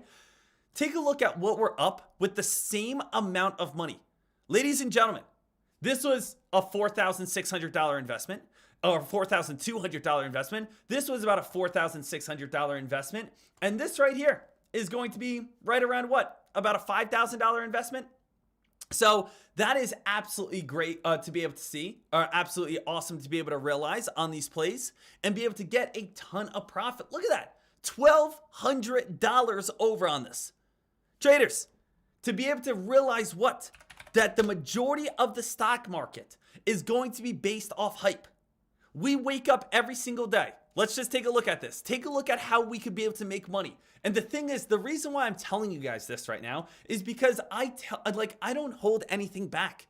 I'm literally telling you guys secrets of the stock market right now. And 99% of people are going to realize, okay, hey, awesome. So Dek, you're telling me I can lose on options because of time decay. I have to pick the right stock out of 8,000 plays. I got to pick the right ETF. I got to be able to pick the right direction. And I got to be able to pick the right time, or I'm probably going to end up losing no matter if I buy them or sell them. The answer is correct. Or we can just wake up every single morning. We can go over towards our top gainers on the day. So let's just put up on our top gainers here. Let's go over to pre-market. I see pre-market up gappers. FWBI has 675,000 in float. The float is the shares offered to the public. The lower the float, the higher the higher the demand, the bigger the spike can be. So basically, the lower the float is the size. When we have a very small size and everyone wants to buy it, you have a very big increase in price. I wake up every morning, I see the dark blue. I put anything under 5 million as low float. 2 million, 822, 675. FWBI, it's the lowest float play right here. Now, after I realize it's the lowest float play, I'm already getting a good idea that every single trader is starting to say to themselves, all right, hey, people are going to start trying to pump this on up. It's a low float. Anyone who has a chat, anyone who has a following, they're going to start buying FWBI. That's where the issue is. The issue is, team, I'm going to say it right now. 99% of people who have a large following do what? They buy shares of FWBI. They get in on FWBI, and then they go ahead and tweet it out and say, hey, everyone that follows me, if you want to be a winner, buy FWBI. But guess what? The guy who started it, he's already in right here. And all you're doing is pumping up this guy's profits. You're just pumping up his profits. And then guess what happens? He's up big right now. Maybe a few of the followers are up big. And then he says, all right, amazing. Everyone made money right here. When really, this guy was able to make the most amount of money. Maybe again, the sheep, maybe some followers, maybe again, some people that follow him on Twitter was able to make a couple dollars. But guess what happens? The moment that this guy sells, all of his followers sell. And now the stock comes crashing all the way back on down. It's a low float play. It doesn't have any value. It's not a good company. Stop thinking that this is going to turn into the blue chip play. Traders, I'm saying this all because literally I've been able to make over $500,000 doing it. Now you might say, oh, Dek, you have a large following. The thing is, I don't ever buy plays down here. Unless I'm like the first one in when a hot press release comes on out, I don't say, hey, everyone, go buy this play, and I don't show my P&L. I always show you guys, first off, if I'm in on a play, I always do it in real time. I always live stream it. If you're in Tradecaster, if you're on tradecaster.com watching me live stream, watching me trade, I do this all in real time. So it's never a follow me game. It's always you get to see everything I'm doing in real time. So, and also what I like to do, as you guys know as well, is I don't like to even buy on the upside. I like to wait until things start turning and falling and saying, oh boy, we're starting to collapse. Oh boy, we're starting to get weaker. Oh boy, we're starting to, really dump on down here. So FWBI here, traders, is starting to get a dump. FWBI is starting to get weaker. FWBI is starting to get the sell-off. And if you wanted to, again, you could just go ahead and lock in your $600 profit. So if you wanted to right now, you could lock in your $600 profit for just this lesson. Let's just see how low it falls on down to. Maybe it's going to go all the way down towards $9. Maybe it's going to go all the way down to $8.75. Maybe it is going to bounce back on up. Let's just kind of see. Let's just play it on out. It's all paper trading money right here. But what I want you guys to realize is that there is so much more predictability doing these type of moves. So much more predictability doing these type of plays. So much more predictability getting involved on plays that we know are just not good and using social media to our advantage. Using the fact that people are going to pump on plays. For instance, right? If we want to go over to the penny stock world here, the crypto world here, and you want to say, all right, Dek, how about we think about this as well? Crypto is very speculative. Crypto is something that gets pumped up a lot. Right? We know that these plays like to get pumped on up. These plays like to spike. These plays like to get pumped. And these plays like to go on very big climbs. Well, if we wanted to, could we just say, okay, whatever gets the most hype and go ahead and look for shorts? That's going to be slightly different, doing it in the crypto world. But I like the same exact idea. The same exact idea. And I want to go over towards some like gaming, because gaming right now is very hot. Gaming right now in the crypto world is very hot. And yes, you can go ahead and you can take a look over on shorts over on gaming. So if we wanted to short crypto, for instance, let's go ahead and take a look at some of these crypto plays. All right. Let's say when these crypto plays get very hot, if we can go ahead and look for a short, such as this play goes from $100 to $1,800 off of hype. It comes all the way back on down towards $100. Take a look over on this. We could see that it went from 16 cents up to 80 cents. Guess what happens? We fell back down to 60 cents. This next crypto bull run, how many people on social media do you think are going to say, go buy this play, go buy this play, go buy this play, go buy this play, go buy this play? Ladies and gentlemen, we could go ahead and be able to make millions in the crypto market by going against the crypto market and basically just saying to ourselves, hey, whatever gets pumped on up is bound to come crashing back on down. So we could be able to do this as well. I'm just using crypto as like an example for you to be able to understand how momentum is basically perceived, right? We know that social media is an extremely powerful tool. It's how people make a lot of money. I don't use social media in the way that most people use social media. Most people say to themselves, all right, I have a following of 100,000 people over on Twitter. What I am going to do is I'm going to go ahead, I'm going to tweet on out, everyone go buy stock XYZ.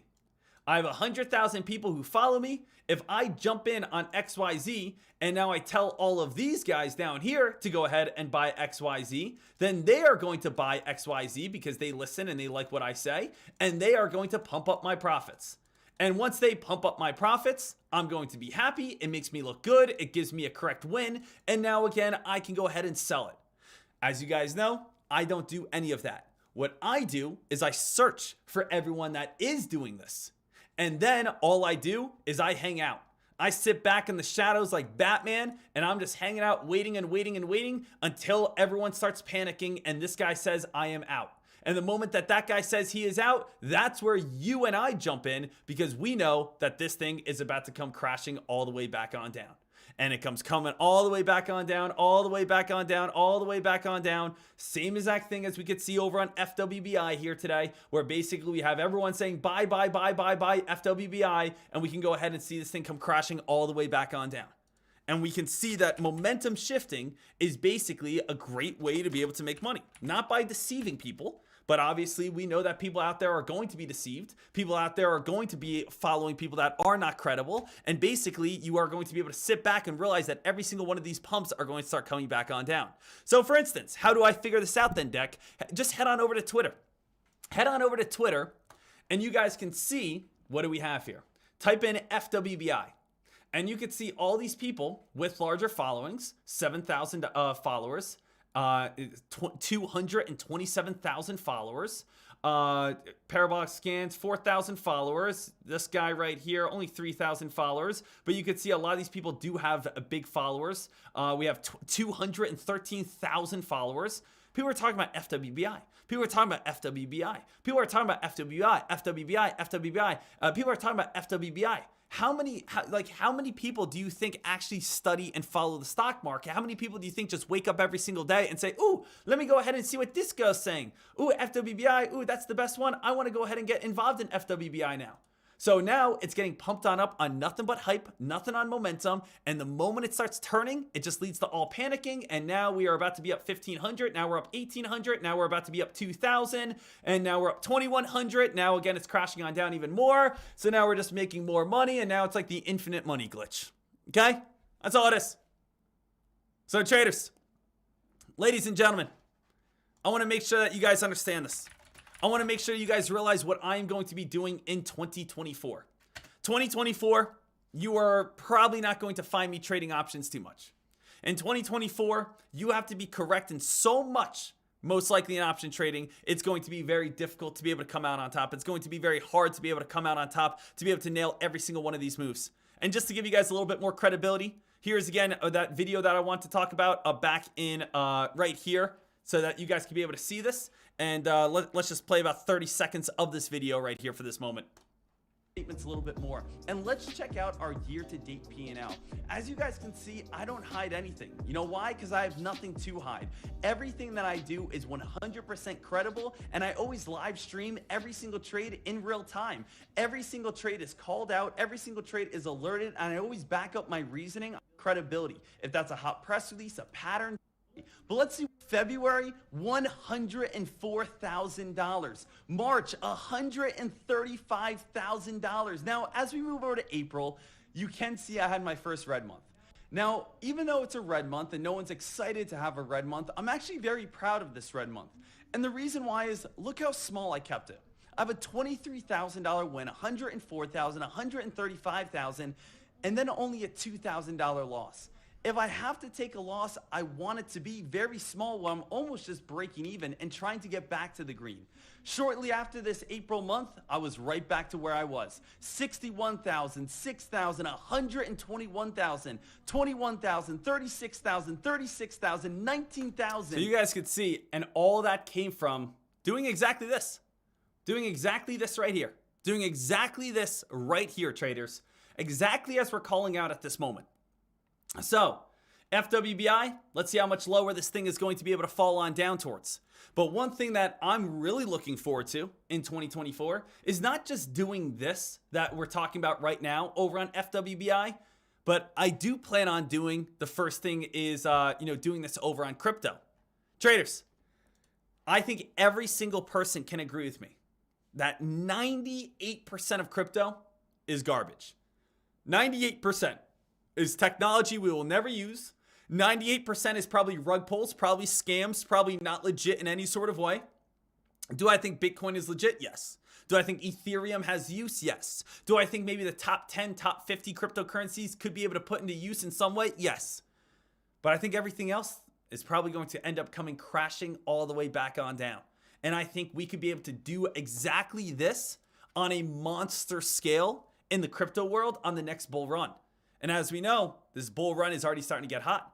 As we know, we have a new ETF coming on up in Bitcoin coming soon, and that's going to lead towards a lot of these garbage plays starting to rip and run. So let's just think about this for a second. Think about how when Bitcoin starts going big, people get excited about cryptocurrency, which leads to a lot of these altcoins going on huge spikes and then come crashing on down.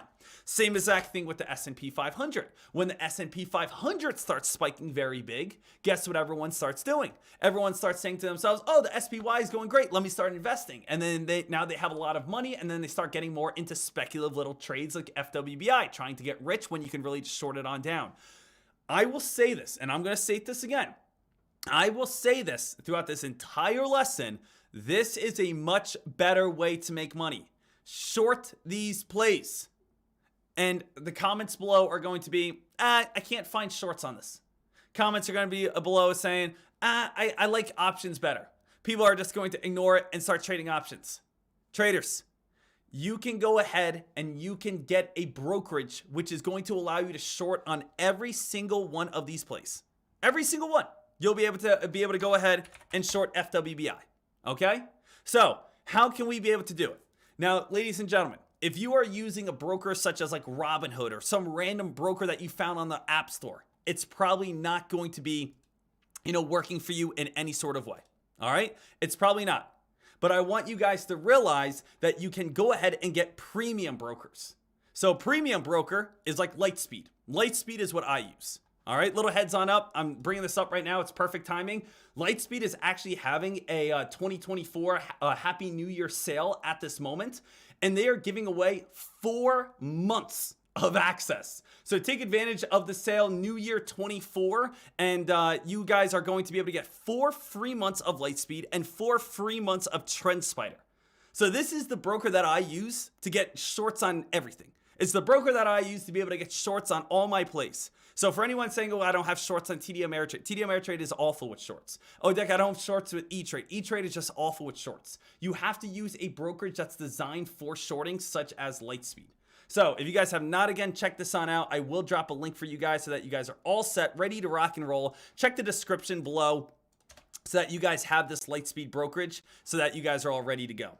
Now, what else do we want to be focusing on here? FWBI is back live and want to make sure that we're all set. Other than that, you can see the put contract over on this is starting to fade. Let's just kind of take a look over on this. S&P 500 basically just sitting right at 476. As we talked about, we're not really up $551 over on this play. It kind of put us up right away. Maybe we're up a little bit, but really not that much, whatsoever at all. FWBI, let's just basically lock out of FWBI. FWBI, to get out of a short, instead of clicking the sell button, we click the buy button to cover. We can go ahead, cover, make $1,600 just like that, and now we're good to go. So as we head into 2024, these key points that I want you guys to realize is, number one, options is what I found doing options throughout 2022, throughout 2023, to me, is a lot more difficult than doing what I just explained. I started stock trading in the year 2014, I want to state. I immediately went over to the penny stock world. I found success in the penny stock world. I was able to say to myself, I have a small amount of money. I'm able to grow it. I'm able to make this work. I'm happy with the penny stock world. I traded penny stocks and I started shorting all the way from 2014 all the way up towards 2022. Now, in 2022, what did we start realizing? the S&P 500, we started seeing a very big pullback. This was kind of the first big pullback that I experienced as a trader. Now remember, I started trading, as I talked about, right here. If I started trading in this region, we had little pullback. We had this crazy pullback during that time, 2 years ago. But it was really just straight up. 2022 is the first time that we basically had a dead slow year where we did not have a lot of options on the penny stock world. So I was basically forced to learn how to trade options. Then in 2023, things start coming back on up. I wanted to continue to try to grow with options. But even with a hotter market right here, for me, it's kind of more just confirmed that I just am not the biggest fan of option trading. I see that I have so much opportunity to lose with I have to pick the right play at the right time with hot volume and pick the right direction. I also need to lock in profits quickly before, again, my time decay takes on over. And if I don't lock in profits, time decay is going to hurry. And the only way that I can basically combat time decay is being able to pay more money for a larger expiration date. None of that sounds good to me. None of that sounds good to me.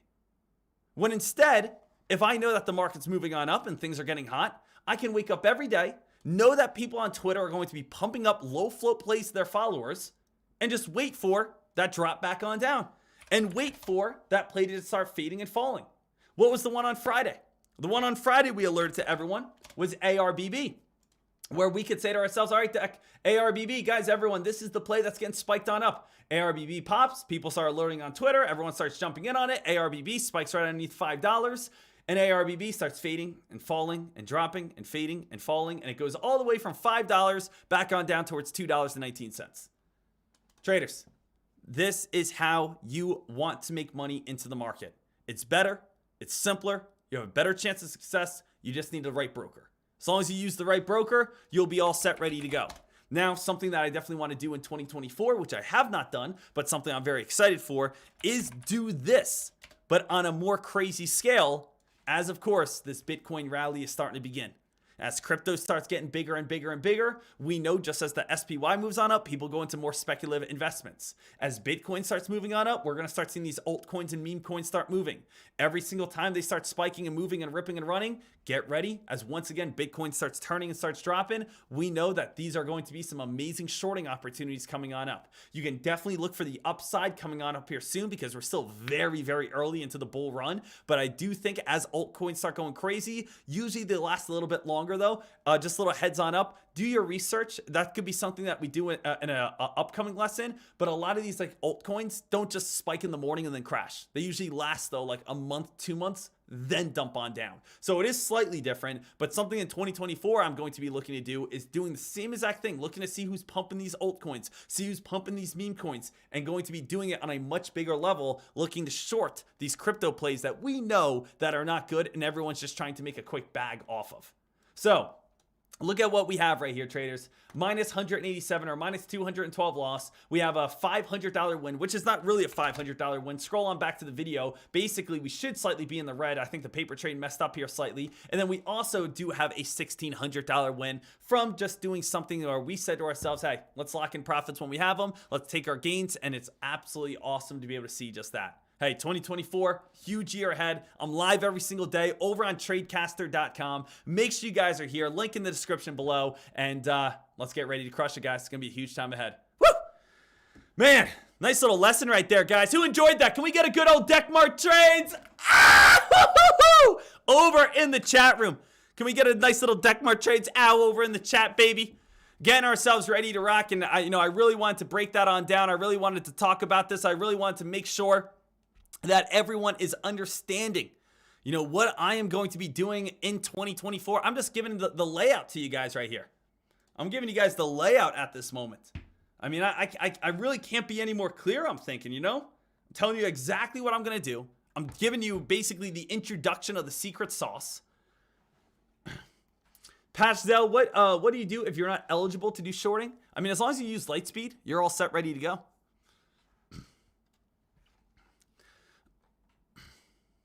Does anyone else feel like that sometimes with their options? And I mean, guys, you can be honest. We're just being open. We're just talking as traders right now, coming on down to the end of the year. Does anyone else feel like that with their options? Does anyone else feel like, Deck, every time I trade options, I feel like I lose? If I'm right, time decay takes on over. If I'm wrong, I lose not only because I lose, but also because time decay, so I lose like double. It seems like I jump in on plays. I can't afford the ones that I want. I don't know, guys. I've been doing it. I've been trading options now for like 2.5 years. Or not 2.5 years. I'd probably say like a year and a half. And I don't find the love. I don't find the same love as I do in the penny stock world. I don't find the same love. But hey, maybe it's me. Some people may disagree with me, and that's fine. Traders, as I state, it's all about finding what works best for you. Nope, you don't need $25,000 to deposit on Lightspeed either. You need $2,000 to deposit on Lightspeed. But if you only use $2,000, you can't use their trader platform. You can only use the web platform. So you can't get the trader platform. You can only get the web platform. You can still do shorts and everything, but you can only use the web platform. So $2,000 is the minimum.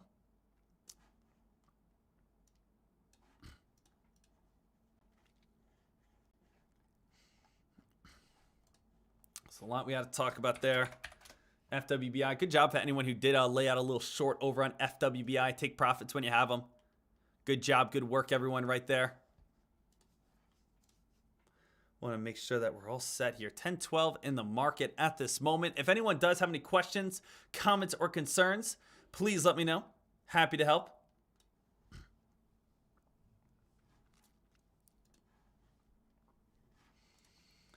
FWBI still focused on that one to see if it's going to fade. And as we talked about over on the S&P 500 here, team. S&P 500, once this loads on up. S&P 500, what has it done so far today? Traders, it's going to do the same exact thing I think as yesterday.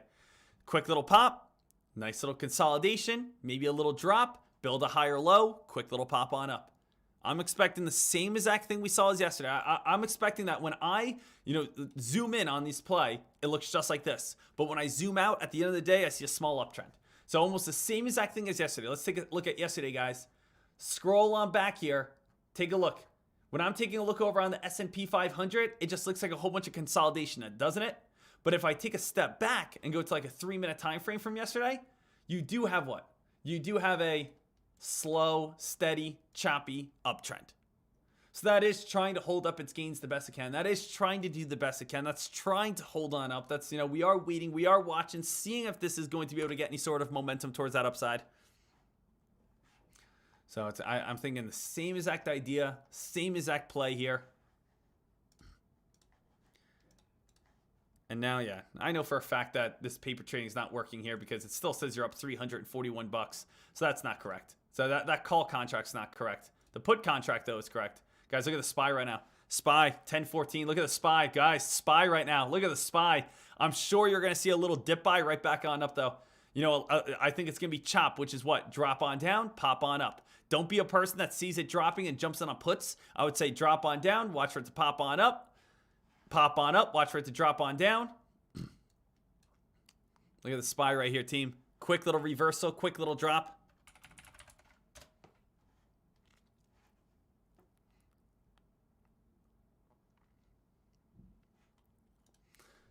Let's check this out. I feel like I see this every year. I see this every year, guys. Well, let's check it out together. Why not, huh? It says the U.S. avoided a recession in 2023. What's the outlook for 2024? Here's what experts are predicting. All right, so let's see. Let's see what the experts are predicting here. They're saying that the U.S. economy avoided the recession forecast for 2023. Experts now say a soft landing or a mild recession is possible in 2024. These tips can help investors prepare for the unexpected. Heading into 2023, the predictions were nearly unanimous that a recession was coming. As the year comes to a close, the forecast economic downturn did not arrive. Okay, so let's just, for anyone that's getting nervous on this and saying, oh boy, a recession is coming, I'm just going to help you guys out here for a second. For anyone that's saying, okay, Deck, they're saying that a mild recession is on the way for 2024. They predicted a recession in 2023. Nearly everyone said that a recession is coming in 2023. this is where you could say I don't need to listen to a lot of these experts, because not only did a recession not come, but it was now one of the best years we've had in history. So nearly everyone said a recession's coming, but instead a 24% return on investment came, okay? Which is complete opposite of what they state. So let's see what they say this year. As the year comes to a close, the forecast economic downturn did not arrive. So what's in store for 2024? Basically, whatever this says is probably opposite. An economic decline may still be in the forecast, experts say. The prediction is based on some factors that prompted economists to call for a downturn in 2023. As inflation has run hot, the Federal Reserve has raised interest rates. Typically, the dynamic has triggered a recession, defined as 2 consecutive quarters of negative GDP growth, product growth. Some forecasts are optimistic that can still be avoided in 2024. Bank of America is predicting a soft landing rather than a recession despite downside risks. More than 3/4 of economists, 76%, say that they believe the chances of the recession in the next 12 months is 50% or less. Okay, guys, so let's take this in consideration. Last year, there was a 90% chance that we were going to fall into a recession. Instead, we had one of the best years of all time. Now, this year, that they're saying there's more than a 50% chance that we do not fall into recession. So what does that tell us? That means take all your money out of the market. Right now, there's going to be the biggest drop we have seen since the Great Depression. Okay, that's what I'm getting out of this. Okay, so whatever CNBC says, we do the opposite. All right. Our base case is that we have a mild recession. Mild recession. Someone right now, snip this. It says mild recession. Put again the little SpongeBob, time card that says 12 months later, 1 year later, and then you just go to a CNN clip of everyone out in the middle of the streets, everyone just laying there, hungry, starving, no food, just trucks driving all over the place. There's a burning barrel in the back. Stress test your finances. Boost emergency savings.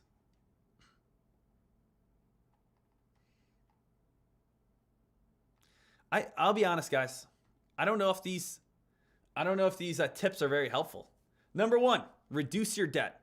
Number 2, stress test your finances. And number 3, boost your emergency savings.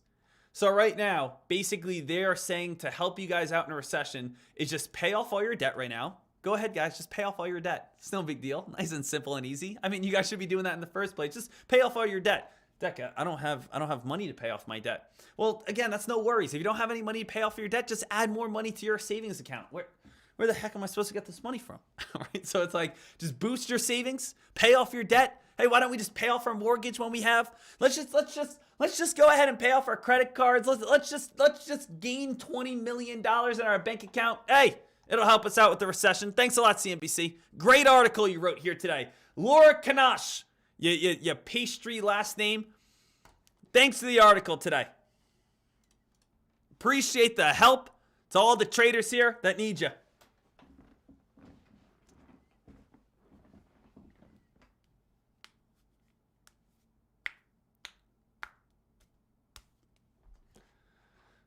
Guys, there's the SPY drop. There's a little bit of a pop on up. So that's going to be absolutely awesome. Absolutely awesome. Also, heads up, traders, for everyone over on TradeCast, there's something that you guys may realize and something that you guys may know.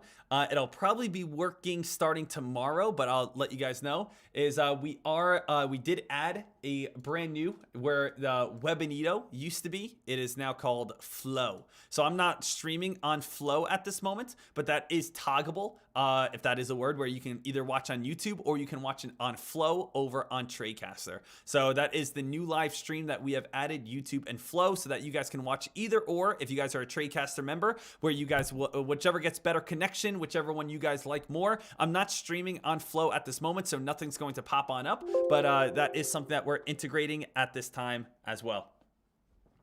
So want to make sure that you guys are all good, ready to rock. Rooster Deck, my question of yesterday. Rooster, lay out your question again. Lay out your question again. Because I was working on it yesterday, but I just want to make sure that we're all set. And I actually have a few more things that I kind of want to work on with it, but I know, Rooster, you have that question that I want to answer for you. Make sure you're all set. Nagman, what are your thoughts on AMD? AMD, same exact thing as like NVDA. I think AMD is going to go up higher. I think NVDA is going to go up higher. But I think once the new trend develops, whatever it is, once it starts catching fire, I think NVDA is going to fall. So I think NVDA is going to fall after maybe it gets up to like 540, after it gets up towards like 550. I think NVDA has like honestly another $60, $70 that it's going to go on up. But once a new trend develops, that's when things are going to start getting weaker. That's where things are going to start falling. That's where things are going to, I think, start fading on down.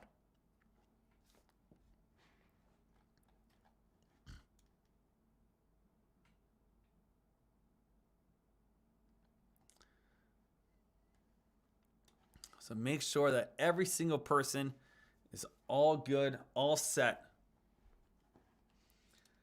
FWI here, CING. I'm just trying to see where we're at here. We're almost at like that kind of same part of yesterday. You know what I mean, guys, by that same part of yesterday? I'm letting everyone know that the SPY, that, blue chips are most likely going to be moving sideways for the rest of the day, just like we saw yesterday. Moving sideways the rest of the day, just like we saw yesterday. Same exact occurrence, same exact thing is going to start happening. All right? Moving sideways, just like we saw yesterday, same exact thing is going to start happening. Okay, guys?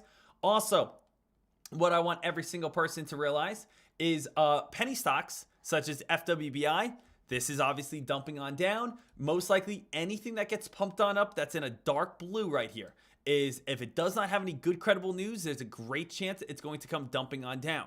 Now, something I do want to state that sometimes, gets people pretty good, and what I mean by gets people, it leads to losses, is notice FWBI is known to gap up and crash on down. Known to gap up and come crashing on down. Take a look, for instance, over on CING, or which one? VNCE. VNCE is not a play I short. Now, why is VNCE not a play I short? Because it has multiple green days in a row. When I see that I have a play multiple green days in a row, you do not want to short this because it does have continuation. It just gives it more strength. So don't ever short a play that has multiple green days in a row. Only do those kind of like one-time hitters. There's like one-time spikes that give it all back, that one-time pop that gives it all back, that one-time move that gives it all back. All right? So make sure that you guys are all good. Yes, also for anyone that's saying, Deck, when are all the new live streamers beginning? So not only do I stream over on tradecaster.com, but we have all these other traders that are live streaming over on tradecaster.com. Team, you guys are going to start seeing probably 25, 50 plus streamers. The day that we're told everyone to start streaming is January 22nd.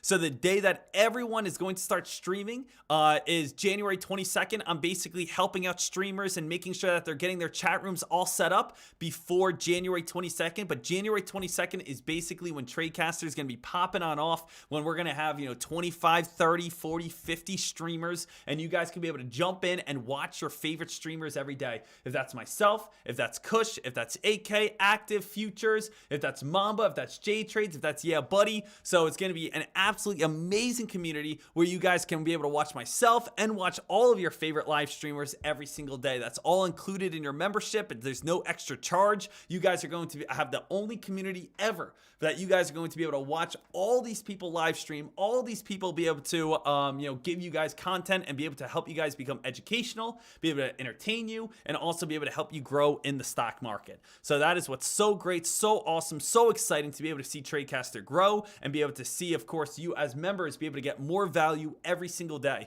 So all new live streamers are kicking up January 22nd. That's going to be the day that you guys log in, and it's going to be probably 40, 50 plus new live streamers that you guys can go ahead, find some new live streamers that you enjoy, that you want to learn from, and be able to take your trading to the next level. So that's going to be really exciting and really fun. Awesome. Awesome work here, traders. We only have, as we know, tomorrow as basically our last day before New Year's. Friday, we're having off on Friday, and then we do have off on Monday. Before we, wrap this day on up, does anyone have any final questions, comments, or concerns? So any final questions, comments, or concerns at this moment, please let me know. More than happy to help you guys on out. So any final questions, comments, or concerns, please let me know. More than happy to help you guys on out. I look forward to helping you guys on out, but just understand over the next 2 to 3 days, it's going to be a little choppy. Obviously, we usually go all the way to 12 o'clock. Obviously, we usually have afternoon trading commentary, but we're not having it right now. It's kind of like a little winter break at this moment, but I obviously want to show up every single day, trade, help you guys grow, and be the best traders that you guys can be. Mello, I'm sure there's going to be, some traders that teach order flow. We're going to be having, 50 plus traders, so there's going to be a lot of traders teaching you guys a whole lot. So Mello, yeah, absolutely. Absolutely. You know what I'm so excited for? It's going to be the only community. So it's like Twitch. It's like YouTube, only it's only stock traders and only investors, and you guys can be able to watch them all trade live. Lisa, Deck, I appreciate you coming on this week. Hey, no problem. Guys, you guys are literally here showing me support. You guys could be doing anything else in the world. Anything else in the world. And the fact that you guys are here right now, hey, I want to show you guys, support. I want to show you guys my respect and obviously be the mentor that you guys want me to be and hopefully bring you guys value every single day. So, I know I live stream every single day. I usually don't take any sort of vacation. I don't take any sort of break whatsoever. And it's just because, you guys are literally paying to be here. I want to make sure that you guys are getting value out of every single dollar.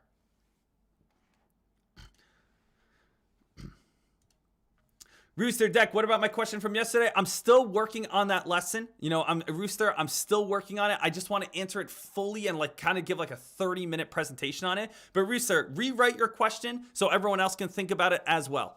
So if you can, rewrite your question on out so that you're all set, ready to go. Gator Trader, we are here for you. Rain, sleet, hail, snow, just like you are for us. Hey, Gator Trader, I love you, buddy. Appreciate you. And also, I saw your Facebook status, bud. I hope they find your vehicle ASAP.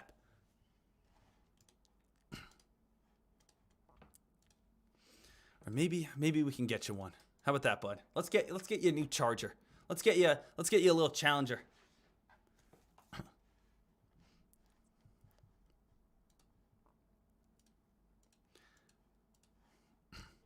If you want to share your story or not, you don't have to. But I saw that and I was like, oh man, such a nice guy. Happy to be back, ready for 2024. Matty paid! Woo! So Matty paid. Guys, let's get ready for 2024. It's going to be absolutely huge, absolutely amazing, absolutely great. Jay Sniggle, Deck, my first time getting an email from you was on 11/28/16. Jay Sniggle, what did I email you on 2016? What did the morning newsletter look like in 2016? Can you post a little screenshot of it, or can you forward it to me? I want to see. What did I email you on 2016? What did the morning newsletter look like about 7 years ago? Yep, guys, this is going to be our next lesson that we're going to go into. It was a question from Rooster yesterday saying, I don't know what to do, Deck. I'm not happy with my profits. Should I hold longer or put more shares in on my plays? So this is something I kind of want to, talk about because, and I just want to do it in a professional manner. I don't want to do it within just 5 minutes. So that is something I'm working on. Don't worry. But it's basically, is anyone here that's saying, I'm not happy with my trading profits? How can I be able to make more money? How can I make more money in the market? And that's basically what I want our next lesson to be. How do I make more money in the market and be happy with the profits that I make? And there's so many different things about this on how can we make more money, if that's from holding longer, getting involved in different plays, or of course, adding funds, or how do I how am I happy with it? Well, that comes down to an emotional aspect and different ways to be able to become happy with your profits. So that's going to be a 30-minute lesson. We'll probably do that tomorrow morning. So probably tomorrow morning, we'll go into that fully and go over that all.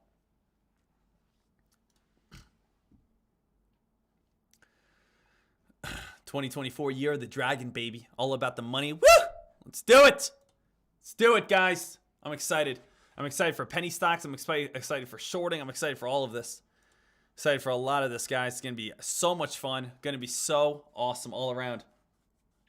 Liana King saying, hey, Deck over on YouTube. TD Ameritrade and Ameritrade is not good for shorts. Got 5K, not 25K. They're just not the best. A lot of plays, you're going to realize a lot of penny stocks just don't have shares available to short. There are specific shorting brokers out there. And, Lightspeed's my favorite. That you can go ahead and you can just short. They specialize in finding shorts on penny stocks. That's one of the brokers that you want to get involved in. Right, so finding shorts with penny stocks so that you guys are all set, ready to rock, ready to get after it, be able to make that money.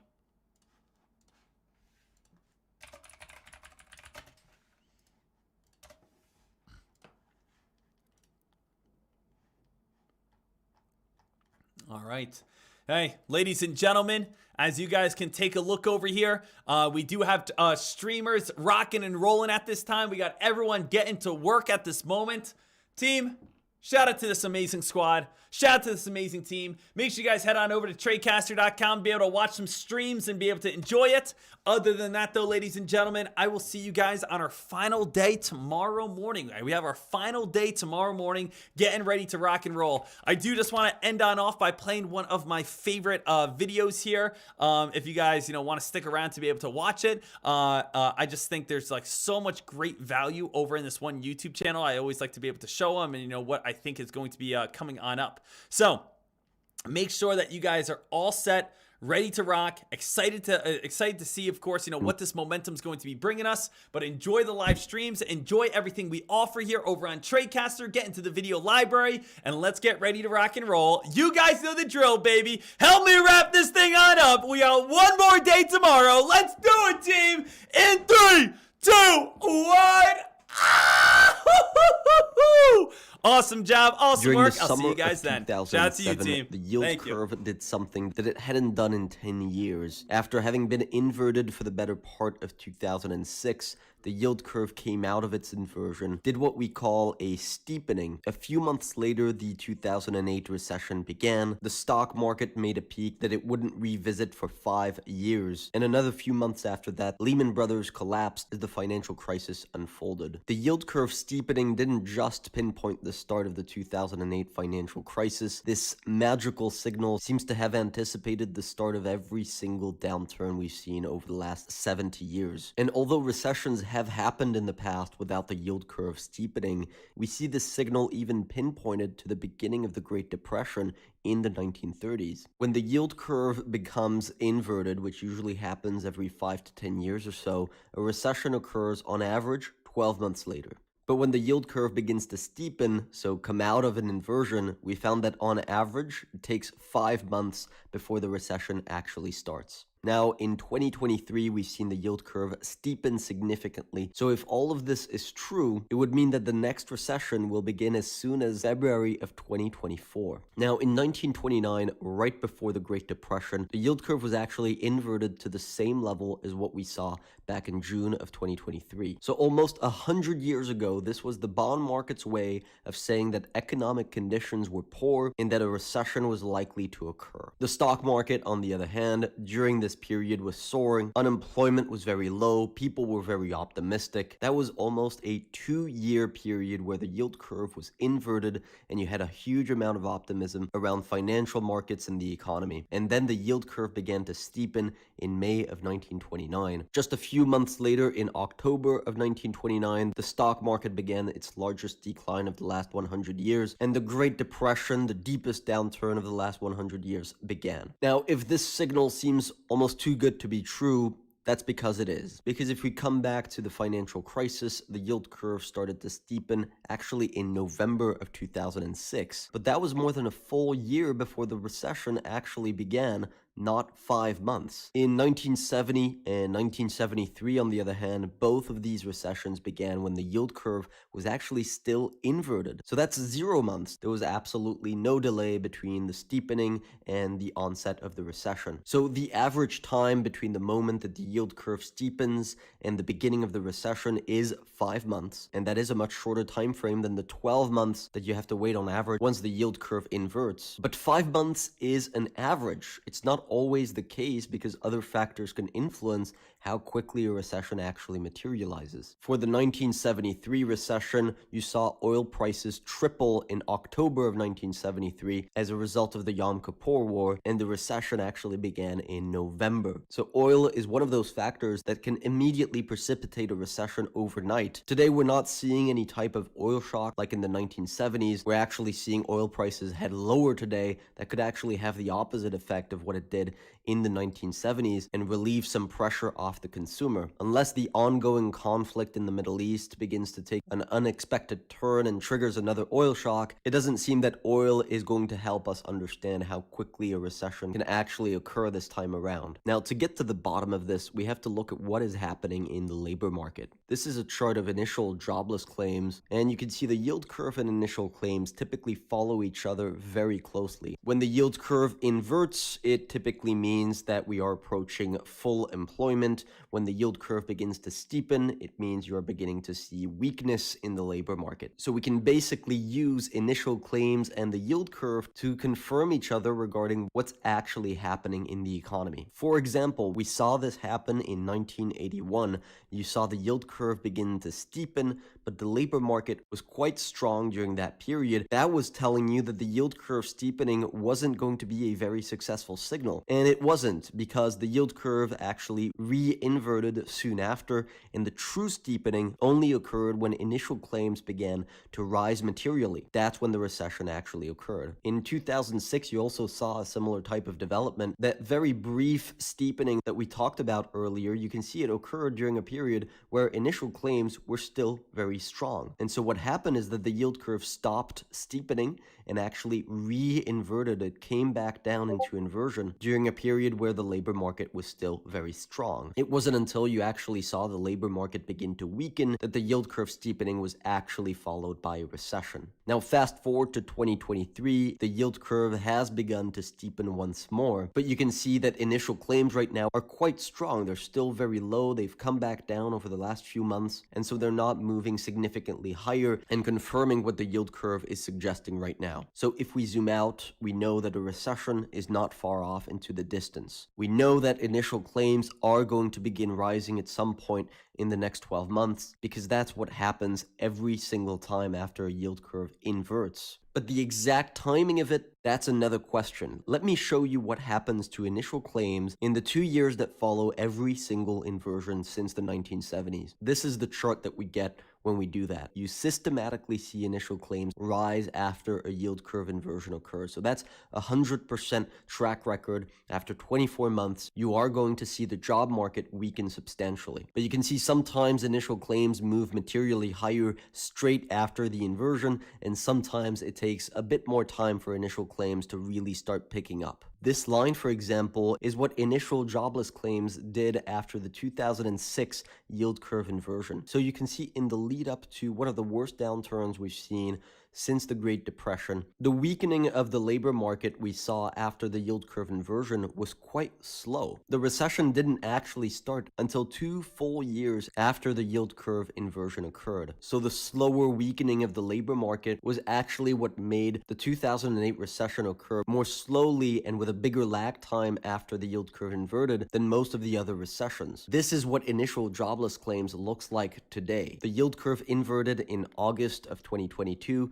and it's been about 15 months since that inversion occurred, and you can see initial jobless claims are not rising as quickly as what you see after most yield curve inversions. In fact, the most similar precedent is actually what happened in 2006. That could mean we are still another 9 months away from seeing a recession actually materialize. But that would be quite unusual, because if we look at a normal chart of economic indicators and then we put the yield curve on top of it, but we make it so that it's shifted forward by 12 months. So in this way, we have the yield curve trying to predict what the economy is going to be doing 12 months ahead. You can see it is pretty darn accurate. Every time you see the yield curve plunge, 12 months later, you see the economy plunge. And you can also see the yield curve can predict when the economy is going to recover. When the yield curve steepens, you tend to see the economy recover around 12 months later. If you had paid attention to this in 2021, in 2009, in 1991, you would have been able to anticipate major economic recoveries 12 months before they actually happened. Sometimes, however, you do have a little bit of a gap between when the yield curve inverts and when the economy actually goes into a downturn. That's what happened in 1990. That's what happened in 2008 right here, where it took a little bit more time. And it may not look like much on this chart, but those gaps were almost 12 extra months before the recession actually played out. Instead of the recession occurring exactly 1 year after the yield curve inverts, like for example in 2001, well, in both 1990 and 2008, it took 24 months before the recession materialized after the yield inversion occurred. So although there's arguments for the fact that we should still be patient for seeing a recession, there's also arguments that suggest we should be on our toes today, because you can see we are in the hot zone right now, where we should be expecting economic indicators to begin plunging down according to what the yield curve is currently saying. But one thing is for sure, the stock market will do its own thing, and it usually doesn't wait for a recession to start before actually pricing it in. In the 1970s, for example, the stock market actually topped around a year before the recessions began. It happened in 1970, in 1973, in 1981. Stocks topped a year before the recession began. That also occurred in the year 2000. It was also around a year. If we look at the 2008 recession, the market topped just a couple of months before one of the worst downturns in history. For the 1990 recession, the market peaked right at the start of the recession. So the stock market didn't try to anticipate that economic downturn in advance at all. In 1979, right here, the stock market didn't even fall during that recession. Now, today, the stock market has been moving higher since the beginning of 2023. The term recession on Google searches actually peaked back in July of 2022, but that's now back down to much lower levels. In July of 2022, we were posting quite aggressively about the fact that we were not heading into a recession, and that the stock market, which was down 20% from its all-time highs, was actually a huge buying opportunity. Today, the stock market is up 20% since the beginning of the year, and not many people are concerned about a downturn. But Peter, you just basically said that the stock market could rally another 9 months. Yes, in the very best case scenario, the latest that the recession could materialize based on the yield curve's historical track record would be around 9 months. And in the very best case scenario, the stock market actually continues to move higher until that recession occurs, like it did in 1990. But what tends to happen during recessions is that the stock market usually retraces any gains that the stock market saw in the year leading up to the recession. That's true for every single recession since the 1970s, with the exception, of course, of 1979, where the stock market just continued to move higher. Also, we're giving 1 month of our service for free as a Christmas present this week, so don't miss your chance to join our community.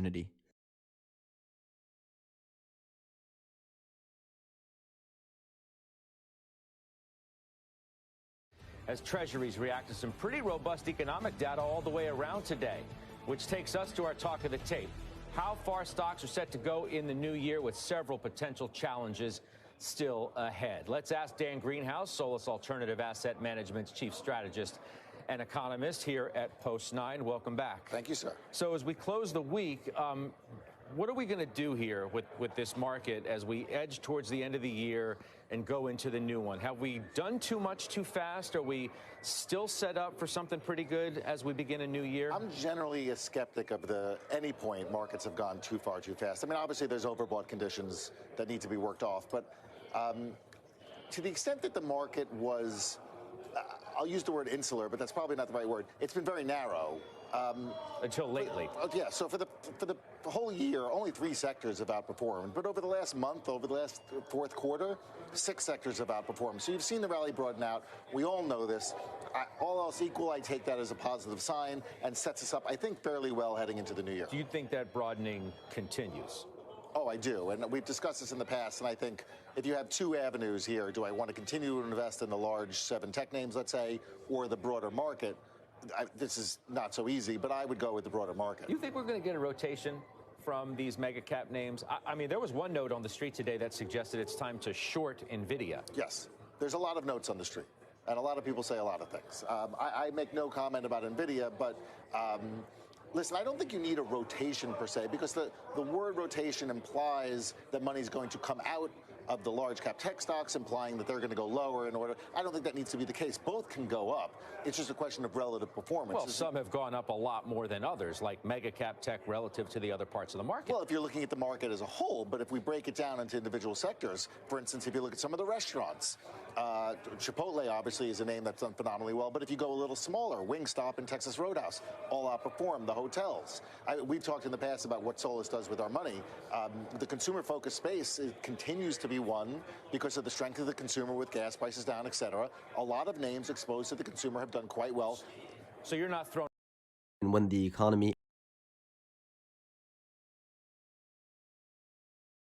stocks dipped into a bear market in 2022, a 20% decline. Many bear market bottoms throughout history have led to incredible stock market rallies, often lasting multiple years and seeing the stock market double or even triple in value. The stock market has, however, already been steadily rising since 2009, and many people are wondering whether we're not perhaps still due for a larger market correction than what we saw in 2022. We're going to use history to understand whether the conditions that we see today look more like the end of a bull market or more like the beginning of a brand new move higher that potentially still has multiple more years to go, because your standard bull market typically lasts about 5 years. A bull market being what you see between two bear markets, which are classified as 20% corrections. We've seen around 10 corrections larger than 20% since the 1960s, and so we've seen 9 bull markets between them. And these have generated an average return of 170%, but historically they can last as long as 10 years, like between the 1990 bear market and the 2000 bear market, a stock market rally that generated a 400% return, and we're not even looking at the performance of technology stocks here. If we're in the same situation today, it would mean the stock market could continue to move higher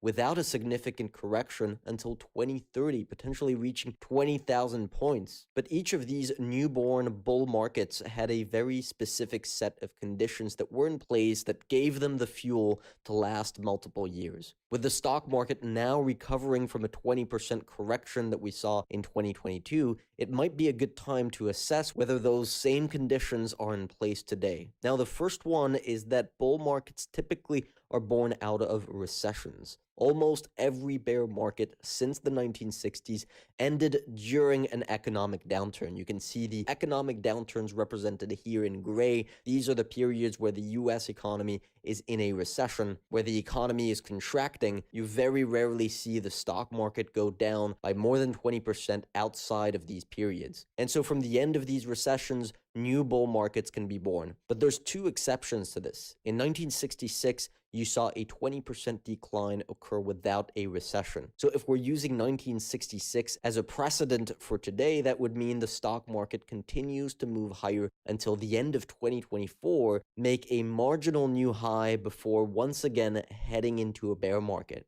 You also saw the same thing in 1987, where the stock market dropped by over 20% very rapidly, but that occurred without a recession, and it was followed by a 3-year period where the market was rising. If we're using that as a precedent, you would also see the stock market move higher from today until around the end of 2024, where you would see the market peak, and only then the bull market would end. Now, you'll notice that both the stock market rallies that were born in 1967 and 1987 were shorter than average. And that's probably because these bull markets were not born out of recessions like most of the others. Instead, they were just continuations of the prior economic cycle. The reason why large bull markets are born out of recessions is that people stop spending during recessions. They delay the purchase of a new house, of a new car, fridge, TV, because they're concerned about the economy. And so when the economy is recovering and people are getting more optimistic, they spend that money that they saved up during the recession,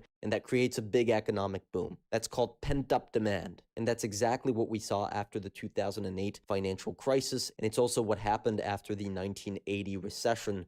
This chart shows you how much excess savings people had after those recessions occurred. And you see those savings rise after the recession starts, and they stay elevated for multiple years into the future. Now, we also saw the same thing after the 2020 recession. This is that black line here. You can see people saved up a lot of money following the 2020 recession, but look at what happened right after. People spent all of the money that they had saved up in just a couple of years. That potentially explains why the 2021 bull market that we saw after the 2020 recession was actually one of the shortest bull markets in stock market history. The 2020 bull market only lasted a couple of years before we saw the 2022 bear market. So if this is indeed a brand new bull market that we're seeing today, this would be an exception like the stock market rallies that started in 1987 and 1966, because these bull markets were born without recessions. Now, some would argue that we did technically see a recession in 2022. We saw 2 consecutive quarters of GDP decline. And at the same time, you saw inflation make a large peak in 2022. When the cost of living rises aggressively, you see the inflation rate rise, and you typically see the stock market decline. That's what happened in 2022. And it's also what happened in 1970 and in 1974. But when you see that trend reverse, life becomes less expensive, and you can actually see the stock market recover. That's also what we saw in 2022. A few months after inflation peaked, the stock market bottomed and began the stock market rally that we're seeing today. So that's the second condition that you often see at the beginning of new bull markets throughout history. Inflation is normalizing, especially when it's coming down from very elevated levels. We've seen 3 bull markets in history that were born from this happening in 1970, in 1974, and in 1981. All of these large inflation peaks marked big bottoms on the stock market. The bottom following the 1970 peak in inflation led to a 3-year bull run. The one in 1974 led to a 6-year bull market. And this is something we were very vocal about in the summer of 2022, warning our clients that inflation was peaking at that time and that the risk reward for buying the stock market over the long term was very attractive. But the big problem is that we also saw recessions occur in 1970 and in 1974. So what caused the bull market? Was it because inflation was peaking, or was it because the recession was ending? In 2022, we saw the big peak in inflation, but we didn't see a recession, and we also didn't see a high unemployment rate. In 2022, unemployment was at one of the lowest levels in history, whereas in 1970 and 1974, unemployment was rising significantly. And this is actually the third important condition that we typically see at the start of a new bull market.